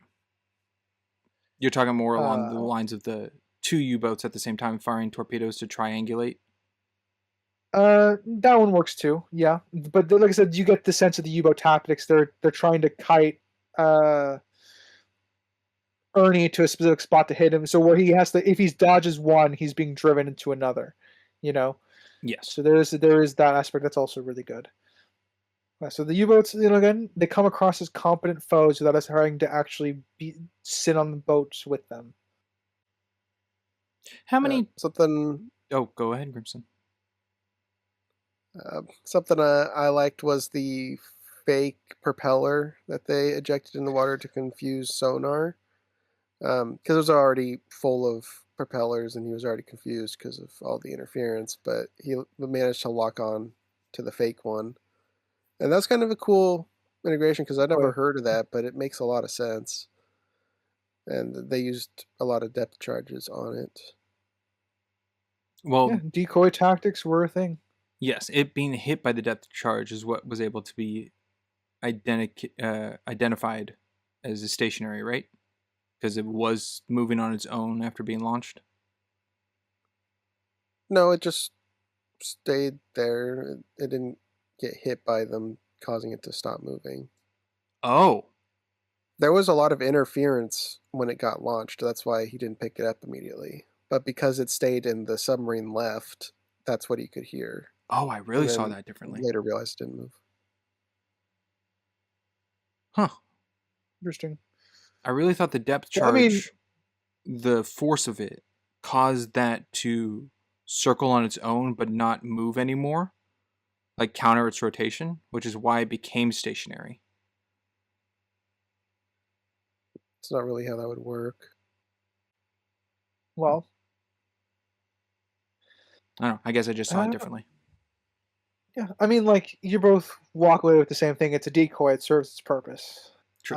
I don't think that I don't think the depth charges would break its rotation, but I do think that the similar feat would be accomplished.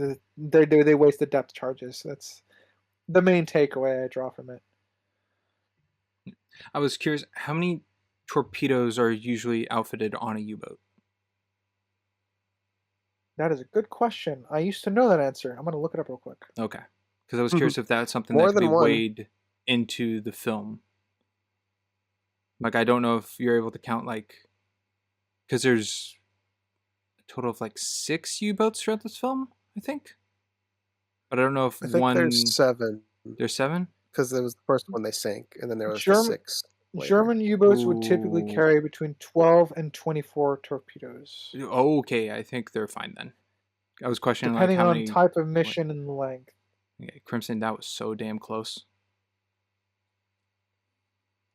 What? Don't get me started. Yep. Sprinks has got brain rot. That's what I did. You even maneuvered. thought about it. I sure did. You zigzagged and made your way around that. Zigzagged. You did. It wasn't intentional. It wasn't intentional either. You're the one who said 7 after. I was correcting you. I'm so confused right now. That's completely good and great, writer. I'm so happy for you that you are confused. That is not sarcasm. It's a privilege that you have.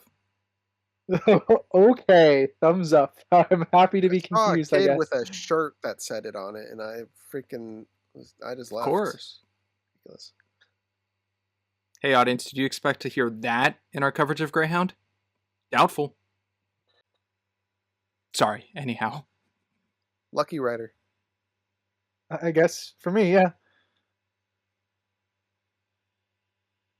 All right. I guess take us elsewhere, Sprinks. Yes. The rescue that they had on the tanker was, I think they said 4 men, and yet the Southland ship, I think that was the name of a merchant ship or another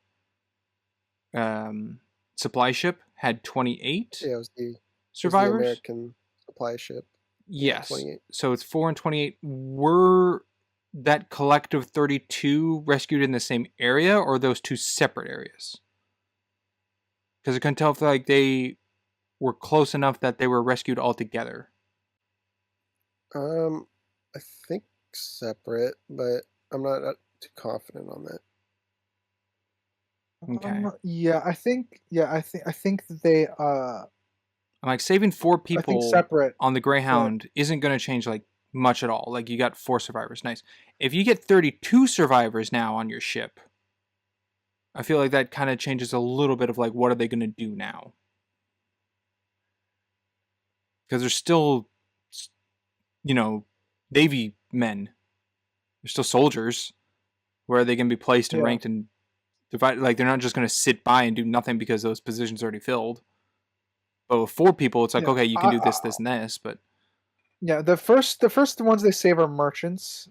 So they're probably just holed up in a spare room. But I know that the Eagle, when they're going down, that's an actual. I know they all get on we keep wanting to say the Canadian, Cadena. but Cadena.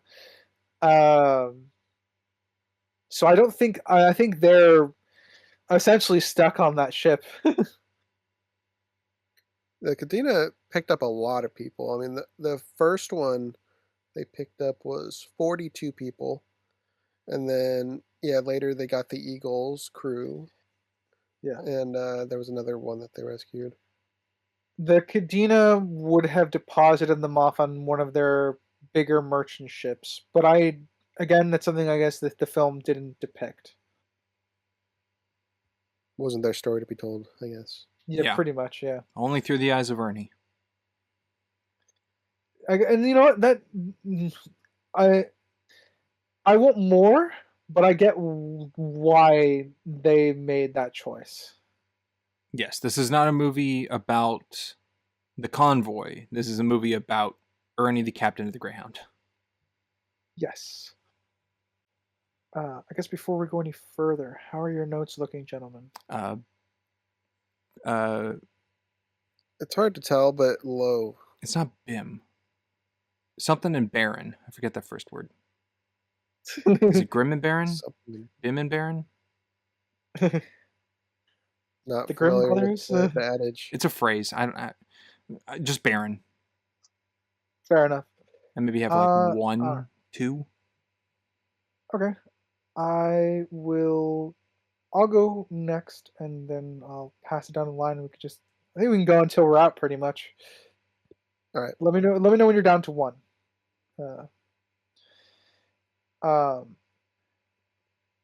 I will go to a point. It's interesting that the first casualty on the Greyhound is due to friendly fire. That wasn't a casualty though. There's no funeral for him, right? I don't think it's. He got shot in the mouth. Yeah. Yeah, I don't think he's dead. He didn't die. But so when I say casualty, when I say casualty, I'm using the actual military term. We count injured among casualties. They're not fit for duty. They're not dead, but so again, the first injury. It's injuries due to the first injury happens due to friendly fire rather than a encounter with a U-boat. Well, I mean, ships exploded. I'm sure there were some casualties. No, I mean on the Greyhound. Yeah. I mean on the Greyhound. Sorry, I'll keep clarifying as long as I get to the point out. I would prefer if it focused a little bit more on the guy, because it was really quick showing the shot in the mouth. So much so that I don't know. They Crimson, put a good amount of effort into the it, makeup didn't go into that and I department. would have liked to have seen it. I mean, it only has a $50 million budget. Yeah, and they had to Yeah. get actual historical ships. I think that's where the money went. Well, half the budget was Tom Hanks, so Yeah, probably. Maybe. yeah, he probably ate up a few million. Ate up. You make it sound like it was just meals. You put all that into food. Yeah, gobble gobble. Well, he ate the money, not the food, and that's the whole point of the story, right? Kept him going. The question I had was that it says at the beginning of the movie that they started with 37 ships in their total fleet, or their convoy fleet. How many did they end with? Because that number didn't come up. I think they end with 28 to 30. I think was the range where they end on. Okay, so they could have lost upwards of 9 ships. Yeah. I thought they did list it. They lost 7. 2 were heavily damaged. Okay. Because that's what Ernie replies to the Diamond with. Yeah. And the 2 injured are Harry and Dickie, and they are taken to Liverpool port with the Greyhound. Yeah. Okay. I do like, I guess another one of my points is just kind of what was kind of funny is just how chipper the British British officer that Ernie talks to when they reach back to air cover. It was funny in a it's funny in a non-funny way because it's such a juxtaposition because Ernie's just exhausted and then you just have the most chipper British officer you could possibly get. The guy in the Diamond has not faced war yet. Out of curiosity, how many passes through the Atlantic have you achieved? Unbelievable. Incredible. Sorry for I do think I actually do think I don't know if that British captain's been crossing the Atlantic at all.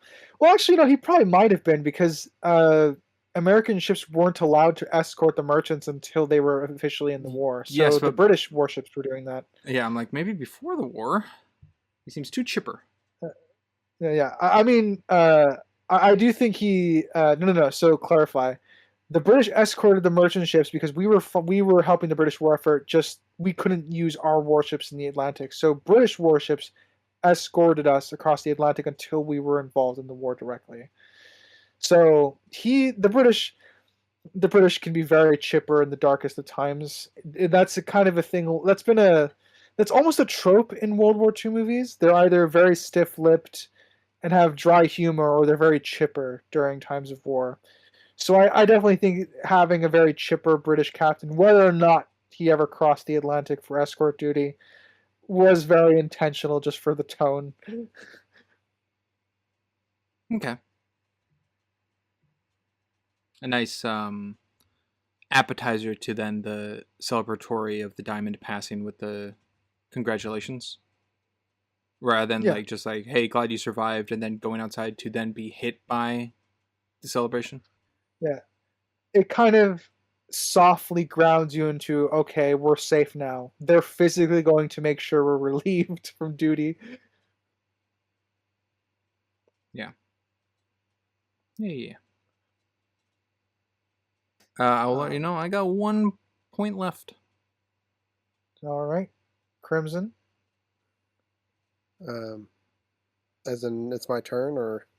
As in, it's your turn. Unless, okay. It's your turn. I guess give you Plus, a points too. How many points do you have? I like. I don't know. It's all over the place. It's popcorn. Something I really enjoyed about this film was the resource management, keeping track of the depth charges and everything else. The fuel, the oil they kept bringing up, like that first encounter, they talked about how much they used. And I don't know, it was just cool that it was all really taken into account. And they even brought it up about the fleets also running low on oil reserves because of all this combat they've been doing. So it's just very cool. Really adds to the realism. Yeah, very technically logged, opposed to a movie where it's like, here's a problem. Oh, thank you for letting me know, and then nothing of it. Oh yeah, let Yeah. me do my season average long. Let me cite Ryan Johnson's Last Jedi when they suddenly introduced hyperspace fuel out of randomly as a resource that we needed to suddenly worry about for the course of the film. Uh, Well, might be fucking awful. All right, there you go. There's my quota for the season. here we But go. the hilt is so needed. It is. It's cool. Okay. It's cool. But yeah, just resource management and the sub stuff didn't really come into play for their resources, but they did have to come up for air, so that is a kind of a resource management. So it's just cool. Yeah, I wish we could track the subs that needed to come up because the subs are painted so specifically. With the gray, the gray wolf, they have other symbols. If the other ships could identify and log them, they could have tried tracking it, which would have been cool. So like they could guess their resource management, like okay, this sub's gonna surface. We don't know where, but it has to surface. That sort of thing. Um, and that leads into the fact that the U-boats don't really paint. They didn't really paint their ships that way for a very obvious reason, but less identification. Well, speaking of the painting, the Greyhound put like a swastika. They painted it on the side, They did. right? And I didn't know fully the purpose because it didn't come into play later. I doubt that would be a really big decoy to the subs, like or anything. No. That is kill count. Okay, I wish we saw more painting of them then. Yeah, the what they needed to do is after they sunk their second one, that needed to go up. They needed to add another tick.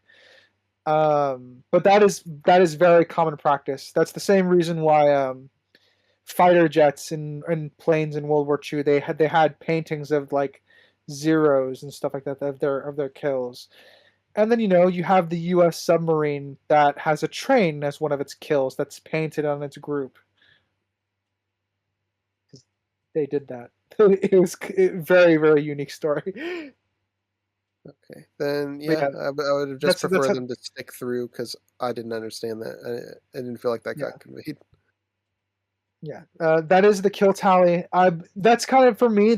I know what it is, so it didn't bother me. But for someone who doesn't, I guess I could see how that would be a problem. So probably a nitpick that they didn't do it for at least one other kill, so we knew what it meant. But yes, that was common practice. Yes, I think it's more of like the Easter egg for the history nerds. Yeah. It's common practice for ships and planes, pretty much. I don't really think any soldiers or marines in the field were like counting helmets and hats on their guns and stuff like that. Yeah, we didn't see anyone dive into the water to go collect ears or anything. Yeah. I'll go next because I'm gonna keep going pretty much until you're both out. I like the countdown. Once they establish that like air cover is like desperately needed, it really kind of it comes almost it's like a countdown sequence almost as they get slowly closer and closer to air cover because their resources are getting more and more strained. So I think it's a good like pacing thing for the plot. Yeah. Yeah, and Ernie asking how much time could we shave off if we did a straight line instead of the zigzagging would help. And then breaking the protocol to call, breaking the silence to call for air support, which confused me a little bit because why wouldn't they be at the maximum range for support already? But that just might be me not understanding. Yeah. Because they were still I think 20 hours from air cover officially, they had to do an aircraft carrier deployment to get that's my inference as to how they got air support a little bit earlier than would be expected. That's my best guess, that relaying the message at that time would come across as they're not within range yet, but they're getting closer. So then aircrafts have to be sent out further and breach that air support line of where that mark was. That's how I kind of took it. The aircraft obviously have very limited range this day and age, so I think they could have conveyed it a little bit better, but I think they get enough of point of across to just make sure the tension is there as to them getting the help that they need. Yeah. Now, if Ernie could just call in a helicarrier, well, move's over, but... Pretty much. I mean, they would just need a Quinjet, honestly. They didn't even need a helicarrier. Yeah. All right, Crimson, another point. I know Sprinks is on his last one, so we'll save that a little. So on I guess the final conflict with the Grey Wolf and then the one that got gunned down by the air support, or bombed by the air support. I was curious during the battle where the second sub was, because the Grey Wolf part, now that I understand that the Grey Wolf, was a more drawn out fight, but it was established that it was a 2-sub fight with the Greyhound. But the second one wasn't doing anything until the Grey Wolf died. Then, all right, they're lined up with us. It was kind of running away. And then air support came. So I didn't. I actually, what would I want that? I'd probably put that as an issue because it is supposed to be a 3-vessel fight, but the third one isn't in the fight. Well, it was up to a point, because it fired upon the Greyhound with the Grey Wolf with the 2 torpedoes to try to triangulate the hit. Yeah, I know I know that sub fired its torpedo first. The Greyhound fired it second. So it was engaged. Yeah, so it was engaged. It probably needed to try and reposition again because the Greyhound had to focus fully on the Grey Wolf. But I think what we need in this scene is we need to cut to the XO and CIC to have him do it on the map so we can see how the maneuvering is going. Yeah, we need communications of people tracking the other sub while they're getting engaged by Grey Wolf. Because the second sub's, in the view of the movie, is kind of just ignored. It's gone until it's relevant after was Grey Wolf. Was Dickie involved in that particular fight, or was it just the Greyhound? It was just the Greyhound at this point. Okay, yeah. Yes, I think it was just the Greyhound. All right, just wanted to make sure. Because otherwise there was a possibility of firing upon the Grey Wolf. Yeah, because we have the wide top shot overlooking the Greyhound maneuver around the 2 torpedoes, and there's no other ship in sight. Yeah. So yeah, I think making that part of the third act a little bit clearer, I think, would help strengthen the film. I'll jump to another small bit in this act, as I do like the helmsman stuff. The shouts, the relaying into the interior of the ship from Ernie to the helm to try and navigate the 2 near misses. Which is good, showing good seamanship and the crew's working well together. A nice little detail on that scene. I appreciated. Yeah, all that just adds to the realism to the film. Mm-hmm. The crew all work together pretty well, to the detriment of the characters, because they're not really characters. We get names for a lot of the crew, but a lot of the crew only have 1 or 2 lines. Oh, it's so forgettable. It is. I got Ernie and Charlie. Yeah. And then I guess the other ship names. But I mean, the sneezing guy, the guy that relays. Yeah, I didn't write that info. He's probably one of the crew that gets the most screen time, but he also gets nothing. Is he the one that kind of gets promoted to helm at the end, by Ernie? I don't recall him. I I wrote down. don't think so. I got like But Watson, Nystrom, Officer of the Deck, like these names, but they're in like one little scene. yeah. Yeah. I guess that shows believability, like actually give the characters names, or quote unquote characters names kind of thing. But Yeah, I thought by the end of this movie, we were going to get a distinct crew, and we didn't. We didn't get a no, distinct this is crew at all. not Atlantis. No. I think that's something that that's the angle they would have taken if this movie was an extra half hour long.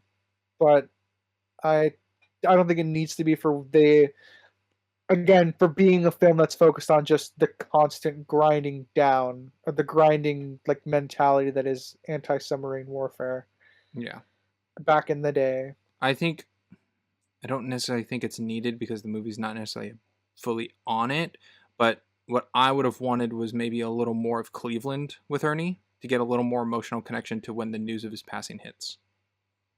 Yeah, I can do another. I think a couple other lines of that, because I do like Cleveland being insistent on trying to feed the captain.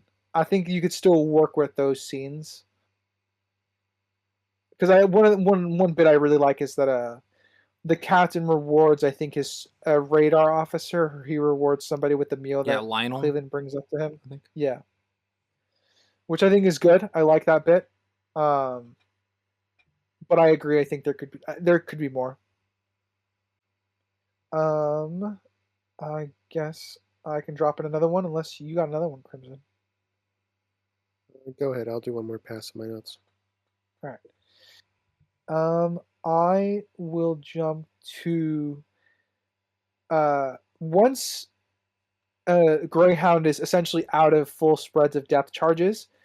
I like that Ernie has to surrender, like being a support vessel to what Dickie, Harry, and Eagle have to do. It's even though he's the lead ship, so it's a kind of it definitely bothers him as far as the character goes, but it's very subtle. And I do again like the military protocol that's kind of ingrained into that. Like, you don't have the depth charges, you can't take point anymore. So it's Yeah. a small detail. Something that I wasn't. Once again, maybe I'm misremembering. They talk about I believe it was the radar that's unreliable, or there's something faulty with it because the one guy did a diagnostics check and did something with it prior and said it's operational and there's nothing we can do. But I don't think it really comes into play in the film, right? Like there's no like false readings from it other than they say, I think it's over there, or something along those lines. But it's all part of the same scene essentially. So I would have liked, especially since this is a fictional story now, that to have come into play at some point, because I don't think it really did. Fair enough. I don't know. Did it come into play at all from you guys? Because I can't really think of anything. Nothing's crossing my mind. Yeah, I would say nothing's coming to mind for me either. So that kind of feels like a useless addition. It's like a Chekhov's gun that doesn't get used. They don't get false readings past this introduction of it being a faulty radar. There's nothing happens. Yeah, is that a defense for them almost running into a merchant ship? That's something I think they'd have to say. Oh. How did that get by us? Sorry, sir, the radar didn't pick it up. Something. Yeah. But it's not Yeah. addressed. Would have helped. Yeah, okay. Would have helped, yeah. Alright, that's fair. And I guess last point from you, Sprinks. Yes, the last point I have is I feel like it could have been altered, but this movie almost had a book ending. Like it's so close, it's off by one scene. It starts off with Ernie talking to the woman he loves and proposing the possible marriage, and then it goes to him on the Greyhound waking up. and showing like his morning ritual before going up to the bridge. If those two scenes were just swapped, because I don't understand why it couldn't be him waking up on the Greyhound, being that the movie's sake is that, and then recalling the memory he has of her, because it's already played as a memory with the 2 months earlier, or just do 2 months earlier at that point to show that it's not like a dream sequence he just came out of that scene, which weighs on him throughout the movie then, of her, to then end the movie of him getting into bed, to bookend it. So is this a subjective preference of wanting a bookend, or is this something critical of the film? Because I don't think it's objectively required for a film to have a bookend. No, it's not. But I don't know where I would weigh. This is definitely far more leaning subjective because, as you just said, doesn't need it. But I guess I lean it in just confusion, which is slight nitpick into the editing side. Because what would change from the point of view of those two scenes just flipped at the beginning? Would it take away anything from the film to add in the aid of a bookend? Well, the difference, if we're looking for one, is opening with him and her is we start with him happy and his personal life, and then we get to the boat. So it's not boat, personal, boat. It's personal, and then everything else from there on is boat. It's not broken up. And I think that is a fine thing to have. So I guess that would be my And to you, Crimson, that holds more weight than being on the boat to begin with, and then showing who he is as a person with his past to continue forward with his service. With both what you're pitching and what we have, I view them as equivalent. If we had the bookend end, I'd be fine with it. If we have what we currently have, I'd be fine with it. I don't think they have a lot of weight to the differences to affect the film. So bookend has no weight difference to you. I view bookends, at least this particular one, because it's a subtle bookend, as more of a subjective enjoyment than any real objective grounding to it. So that's kind of my stance on it. Okay, so bookends have subjective aid to you. I don't know about saying aid. Like, I just view them as a subjective piece, as a whole. Can bookends be bad? Yes. Okay. So, do you find the possibility of a bookend in this movie, if that scene was edited vice versa, to be subjectively better? For this one, no. But there could be other movies where it could be better. Okay, so the premise of what the film holds and does not have with a possible bookend have equal footing to you. Because what you're pitching in this one as a bookend is the entire movie takes place on the boat. It would be a flashback, a memory, something he rekindles on the boat. The whole movie's on the boat. What we have now is we're following him from before and then into it. That is two different things. Not 100%. If it was stated without that he wakes up and goes about his morning business and then it cuts to that scene, yes, that would definitely be more aided into memory or dream state. Adding the little wording of 2 months earlier, which it does in the film, gives me more of like a set piece of time of it occurred. Not necessarily what's on his mind, but something that is with him, or to show the audience who he is. Yeah, and I view that as subjective for that example. Okay, which is fine. No objective change, but doesn't the subjective possibility change of aid warrant that of more or less than the other? So to rephrase that, you're asking which one I would want. If something doesn't change your objective at all, with two options weighed in, but one of them makes your subjective higher, would the one that is doing that not be your choice? I mean, yeah, the one I subjectively like more, and if they would both objectively weigh the same in the media, I'd probably prefer the one I'd enjoy more. Um, the issue here is I don't have a higher want for either of these scenarios. I feel the same for this particular one. Interesting. Okay. Fascinating subject. That's exactly what I learned. Speaking of Crimson's just a fascinating fascinating subject. Yeah. What do you think, Ryder? I was waiting for you to set me up, Crimson. So overall, let's see, bookends. I also weigh heavily on the subjective. I don't view unless you are making a literal bookend, right? Like, I'm gonna go with the opening of Shrek. The opening of Shrek 1, you start with opening a book once upon a time, and then you end with closing the book. That works very well for kind of fairy tale stories and stuff like that. I think that's the only way I would ever personally breach into a. I am almost shocked you didn't say Lord of the Rings. Yeah, but Lord of the Rings doesn't start with like, oh, here's a, like, we're starting on the fourth wall being a book. The camera zooms into the book. The story starts.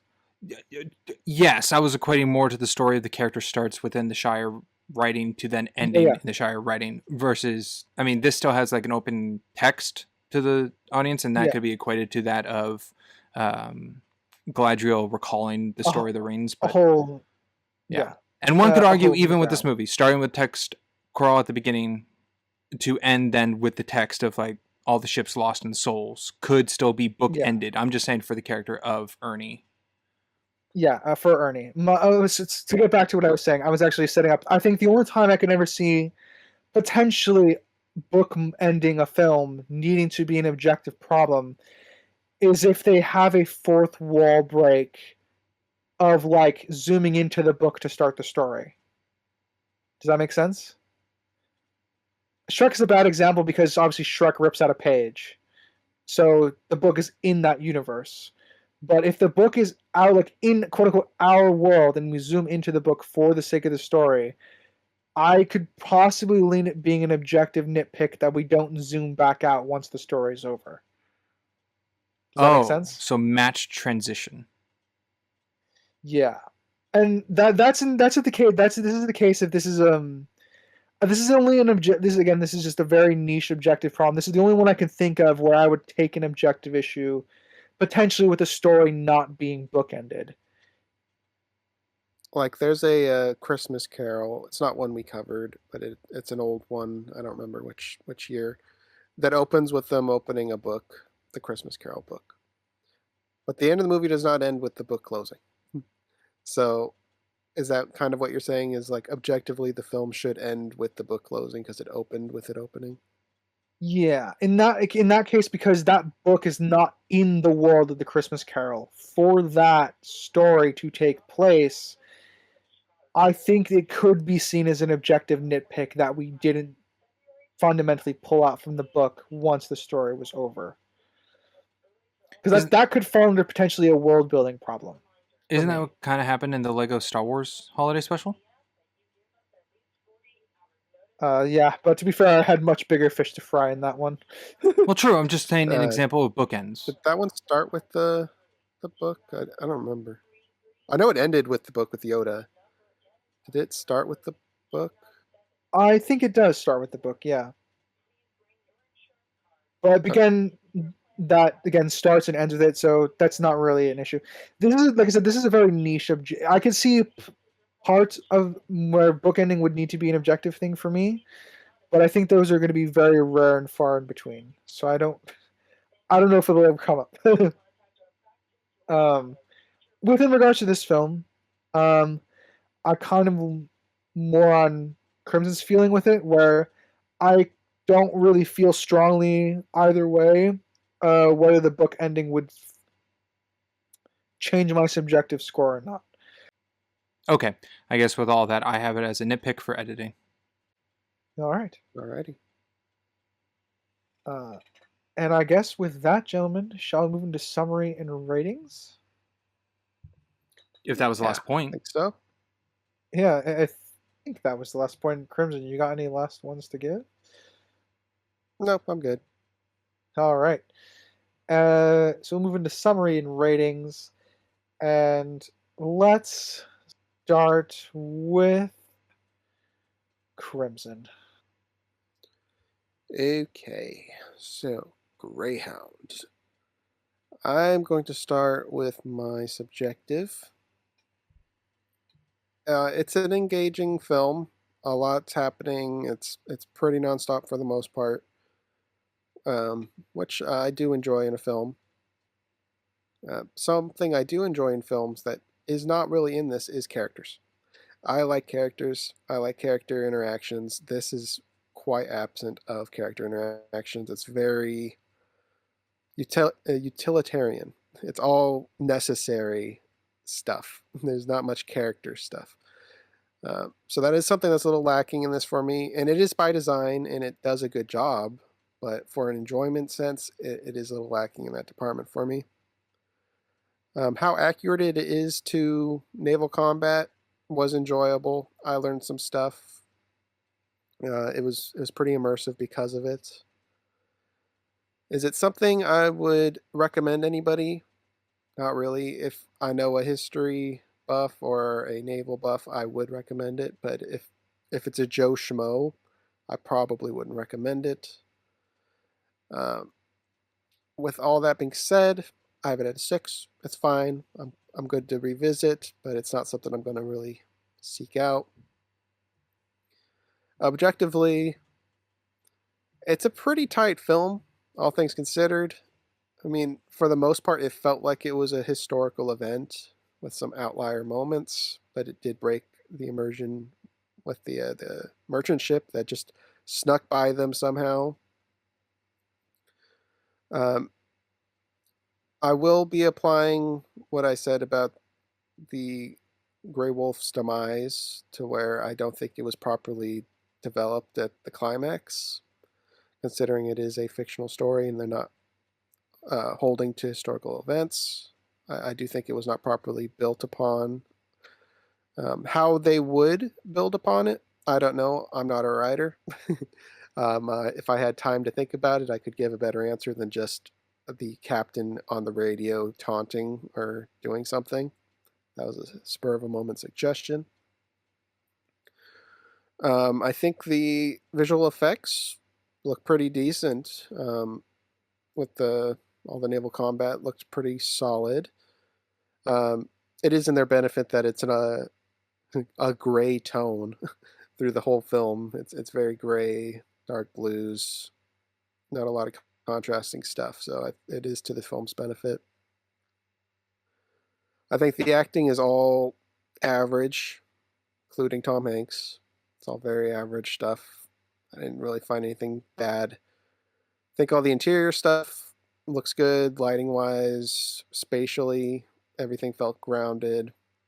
And obviously, they were on a real ship, but they had to figure out logistics of where to put the camera and stuff because they are in a confined space.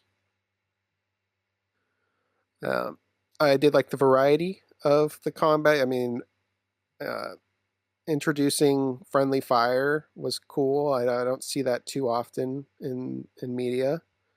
And this one did have consequences. Somebody got hit. There's holes in the ship. They had to do diagnostics checks and all that. It was cool. I think objectively, the radar that has been established to have issues doesn't have issues. It never comes into play, making it kind of redundant. I think the love interest is underutilized as a tool because we all pretty much agreed she's a tool, but she doesn't come into play all that much. He's not fiddling with the toy ship. He's not looking at photos of her all that much. He's not thinking of her all that much.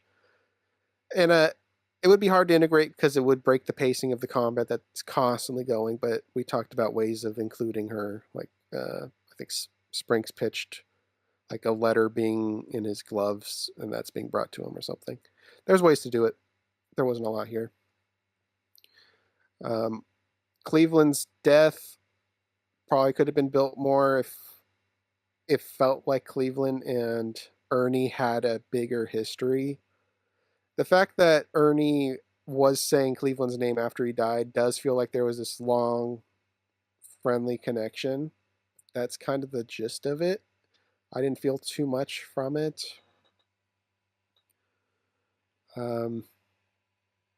The enemies felt smart. That's what you want. You want smart enemies.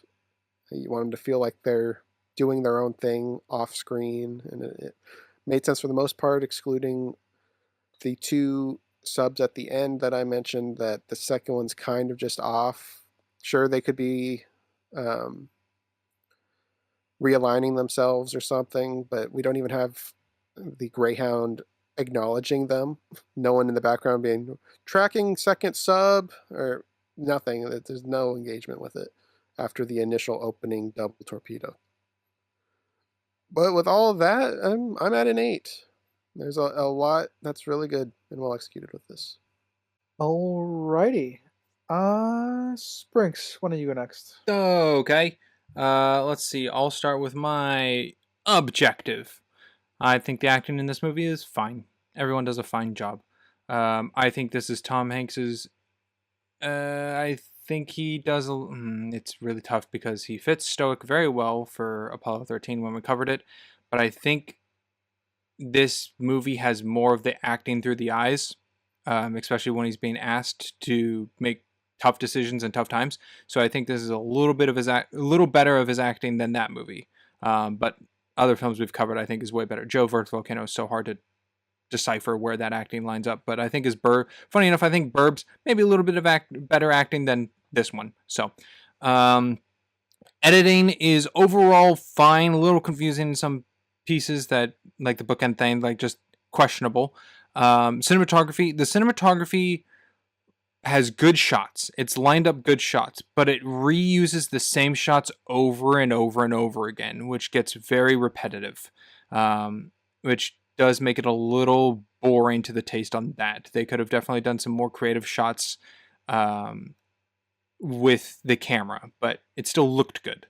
I think the lighting is fine. I guess a lot of it is natural lighting. Nothing really seemed like artificial necessarily. One big medium. It's not a huge praise and it's not a huge takeaway from this movie, but a big just like in the middle. This movie is so gray. There is like hardly any color in this movie. It is all this dull grays of different tones. Almost this movie could be blinked in its monochrome, but it is called Greyhound. So it's very fitting that all the ships are gray, the water's gray, the sky's gray, the whole movie. There's little instances of color with like fire or red lighting in the bridge and everything. But so I don't know, just something to feel on, like just the color scheme of the movie, this color palette. I'm not getting into color theory on why it's gray, other than I'll just say it's called Greyhound and the movie's very gray. The costume design, I think, is very good. Everyone has very accurate looking costumes to the time period from what I picked up. Even the Kriegsmarine, what little we see of him. Yeah. The writing, I think, is very smart writing on the piece of just all the technical conversations, all the naval combat, all the procedures on what to do, showing the intelligence of the U-boats without having the perspective change. I guess that's something else that's pretty cool that I like. The perspective is always on Captain Ernie and doesn't really go to like any other side characters from their point of view or anything, because that's not necessarily what the movie's about. It's about Ernie. But seeing and being able to pick up without being handheld the intelligence of the enemies is pretty neat. I think, what else have I left out? I don't know what else I've left out, but I always forget something. Oh, I guess CGI. The CGI for everything looks pretty darn good. There's little instances where like the water's on the boat, that the boat looks a little cartoonish, but other than that, I think it's pretty good. I am matching Crimson's also at an 8. I think it's pretty darn well made. If I knew more about naval stuff, maybe it would change to how accurate it is, but what came across seemed very believable to me. And I was a big fan that the Grey Wolf was not the last U-boat to be hit. I do like that. My subjective, though, I'm not a Navy guy. I feel like if you're a fan of World of Warships, this is right up your alley, or a big historian buff right up your alley kind of thing. I'm not trying to point any fingers at Ryder. I'm just saying, like, if that is your cup of tea, this is certainly your cup of tea. I can definitely see you liking it. Not sure if you'll love it. However, that is not necessarily something for me, and Crimson kind of pointed out pretty well. It's not really big on its characters. It's big on the naval stuff, and all the technical babble that goes on throughout the movie from getting point A to point B. It's not boring. It's very intense. Oh, the music. I forgot to touch on the music. The music's really good. Very fitting to everything in the movie. But the entertainment value of it is of the intensity of the war and the battle that's going on. And I think that's very captivating. And they give you a time for exhaustion during the funeral to give a breather before getting back into it. But I don't necessarily see me going on my way to watch this movie again, but I would recommend it to people with my high objective for it. So subjectively, I have this at a 5, which is just below where my average middle is, because it's not a bad movie and it's not boring, but it's just like right on the cusp of that. It's just not my kind of movie, pretty much. Like, its subject matter isn't something I'm fully interested in. That's very valid. I don't know if my ratings I don't think my ratings are going to shock anybody, but I'll just come out. My objective was bouncing between 8 and an 8.5. It's also settled at an 8, so I'll be joining you 3 for that one. I think the plot is... The world building is very simple. I mean, it's World War II. The differences that they take from World War II to dramatize aren't huge blunders on the film. It fits for the fictionalized setting of a World War II, I think. Like, the Germans radioing to taunt the Greyhound. I didn't really like that on my first watch through, but that's because the first watch through I was expecting full-on history buff kind of stuff. And it didn't.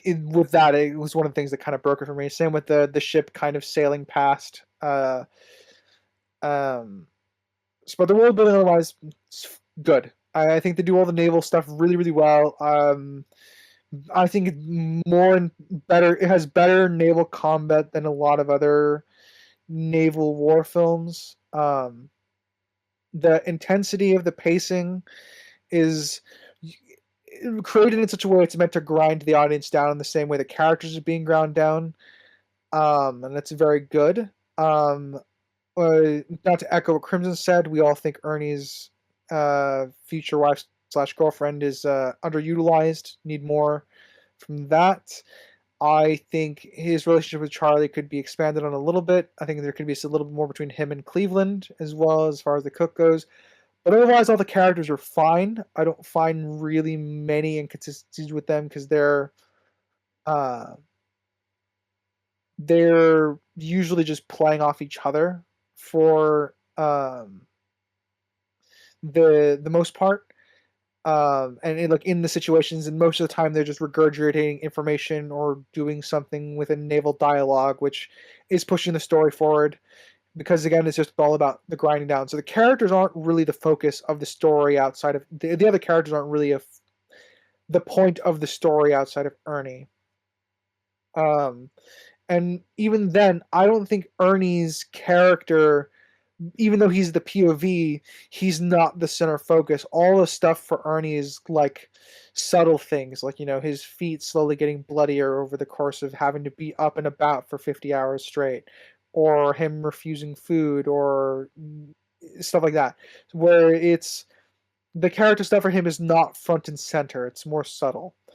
And I think that works fairly effectively, since again, that's the point of the story is the intensity of the plot and pacing. So I'm also an 8. I have I don't know if I don't share the full-on criticism of the Greyhound at the end being the Grey Wolf at the end suffering a demise seeming lackluster. But I do agree that the antagonist, being that this is fictionalized, while we need to think of something else other than taunting in order to get a little bit more deliberation in terms of that dichotomy of two somewhat competent like military officers kind of going at each other for over and over again, more or less, as they try to sink the convoy. I do think there's still a good charm to the film in terms of the tone, because it's very dark and very gray, and the sun finally kind of comes out when they're getting relieved by they've essentially have been relieved by the British convoy taking over escort duty. So there is nice pacing to get to that point, because the only times where color really becomes piggyback off Springs really in fruition, like within the present of the movie, is with Evie, the flashbacks with Evie, and then the very end when they've completed their mission. And yeah, so I'm an 8 objective. Subjectively, I'm a history buff, but I'm kind of with you guys. I'm more about characters than I am about history stuff. So while this is a very good movie to me, I enjoy it. It doesn't have as much rewatch value for me because I'm not as invested in the characters as much as I'd like to be. And I'm at a 6.5 subjectively. I think that's a personal thing for me. I prefer character stories and being pulled into the characters. And I think Ernie's great, but I want more of him in order for me to be attached to the film. Because again, Ernie's not really the focus, the situation is the focus. And I think that's, for me, is why I'm kind of with you guys. I don't typically recommend this film to people unless they're World War II history buffs or they just enjoy a good like thriller ride for a day. Gotcha. Yeah, this definitely lacks the character development and camaraderie that Saving Private Ryan does for a Tom Hanks World War movie. Yeah. I like it. The benefit of that is that this is a very green crew, but even still, they went on this harrowing journey together. So if I were making this story, I'd want to have the story of them growing and working together and getting better by the end, even though the situation is getting worse, Yeah. Yeah. And I guess with that, gentlemen, shall I read us out, or is that all? I think the only thing that I have left is, I know this has been still an ongoing season. I believe we have one more next week. Yeah. Yes, we do. That's newer than this one. That's That's true. It is newer than this one. All right. Thank you, audience, for listening, whether it be Spotify, Amazon, CastBox, Good Pods, iHeartRadio, Pocket Cast, and Samsung. And if you had to be in our visual side of things, be it YouTube, Rumble, or flippin' Spotify, please feel free to watch our PNGTuber slideshows there. Tell us if you hate our opinions or how much you love them. And as always, I've been a Geeky Rider. I'm Crimson Maroon. And I'm Springs. And we will catch you next time. Later, everybody. Bye. Toodaloo.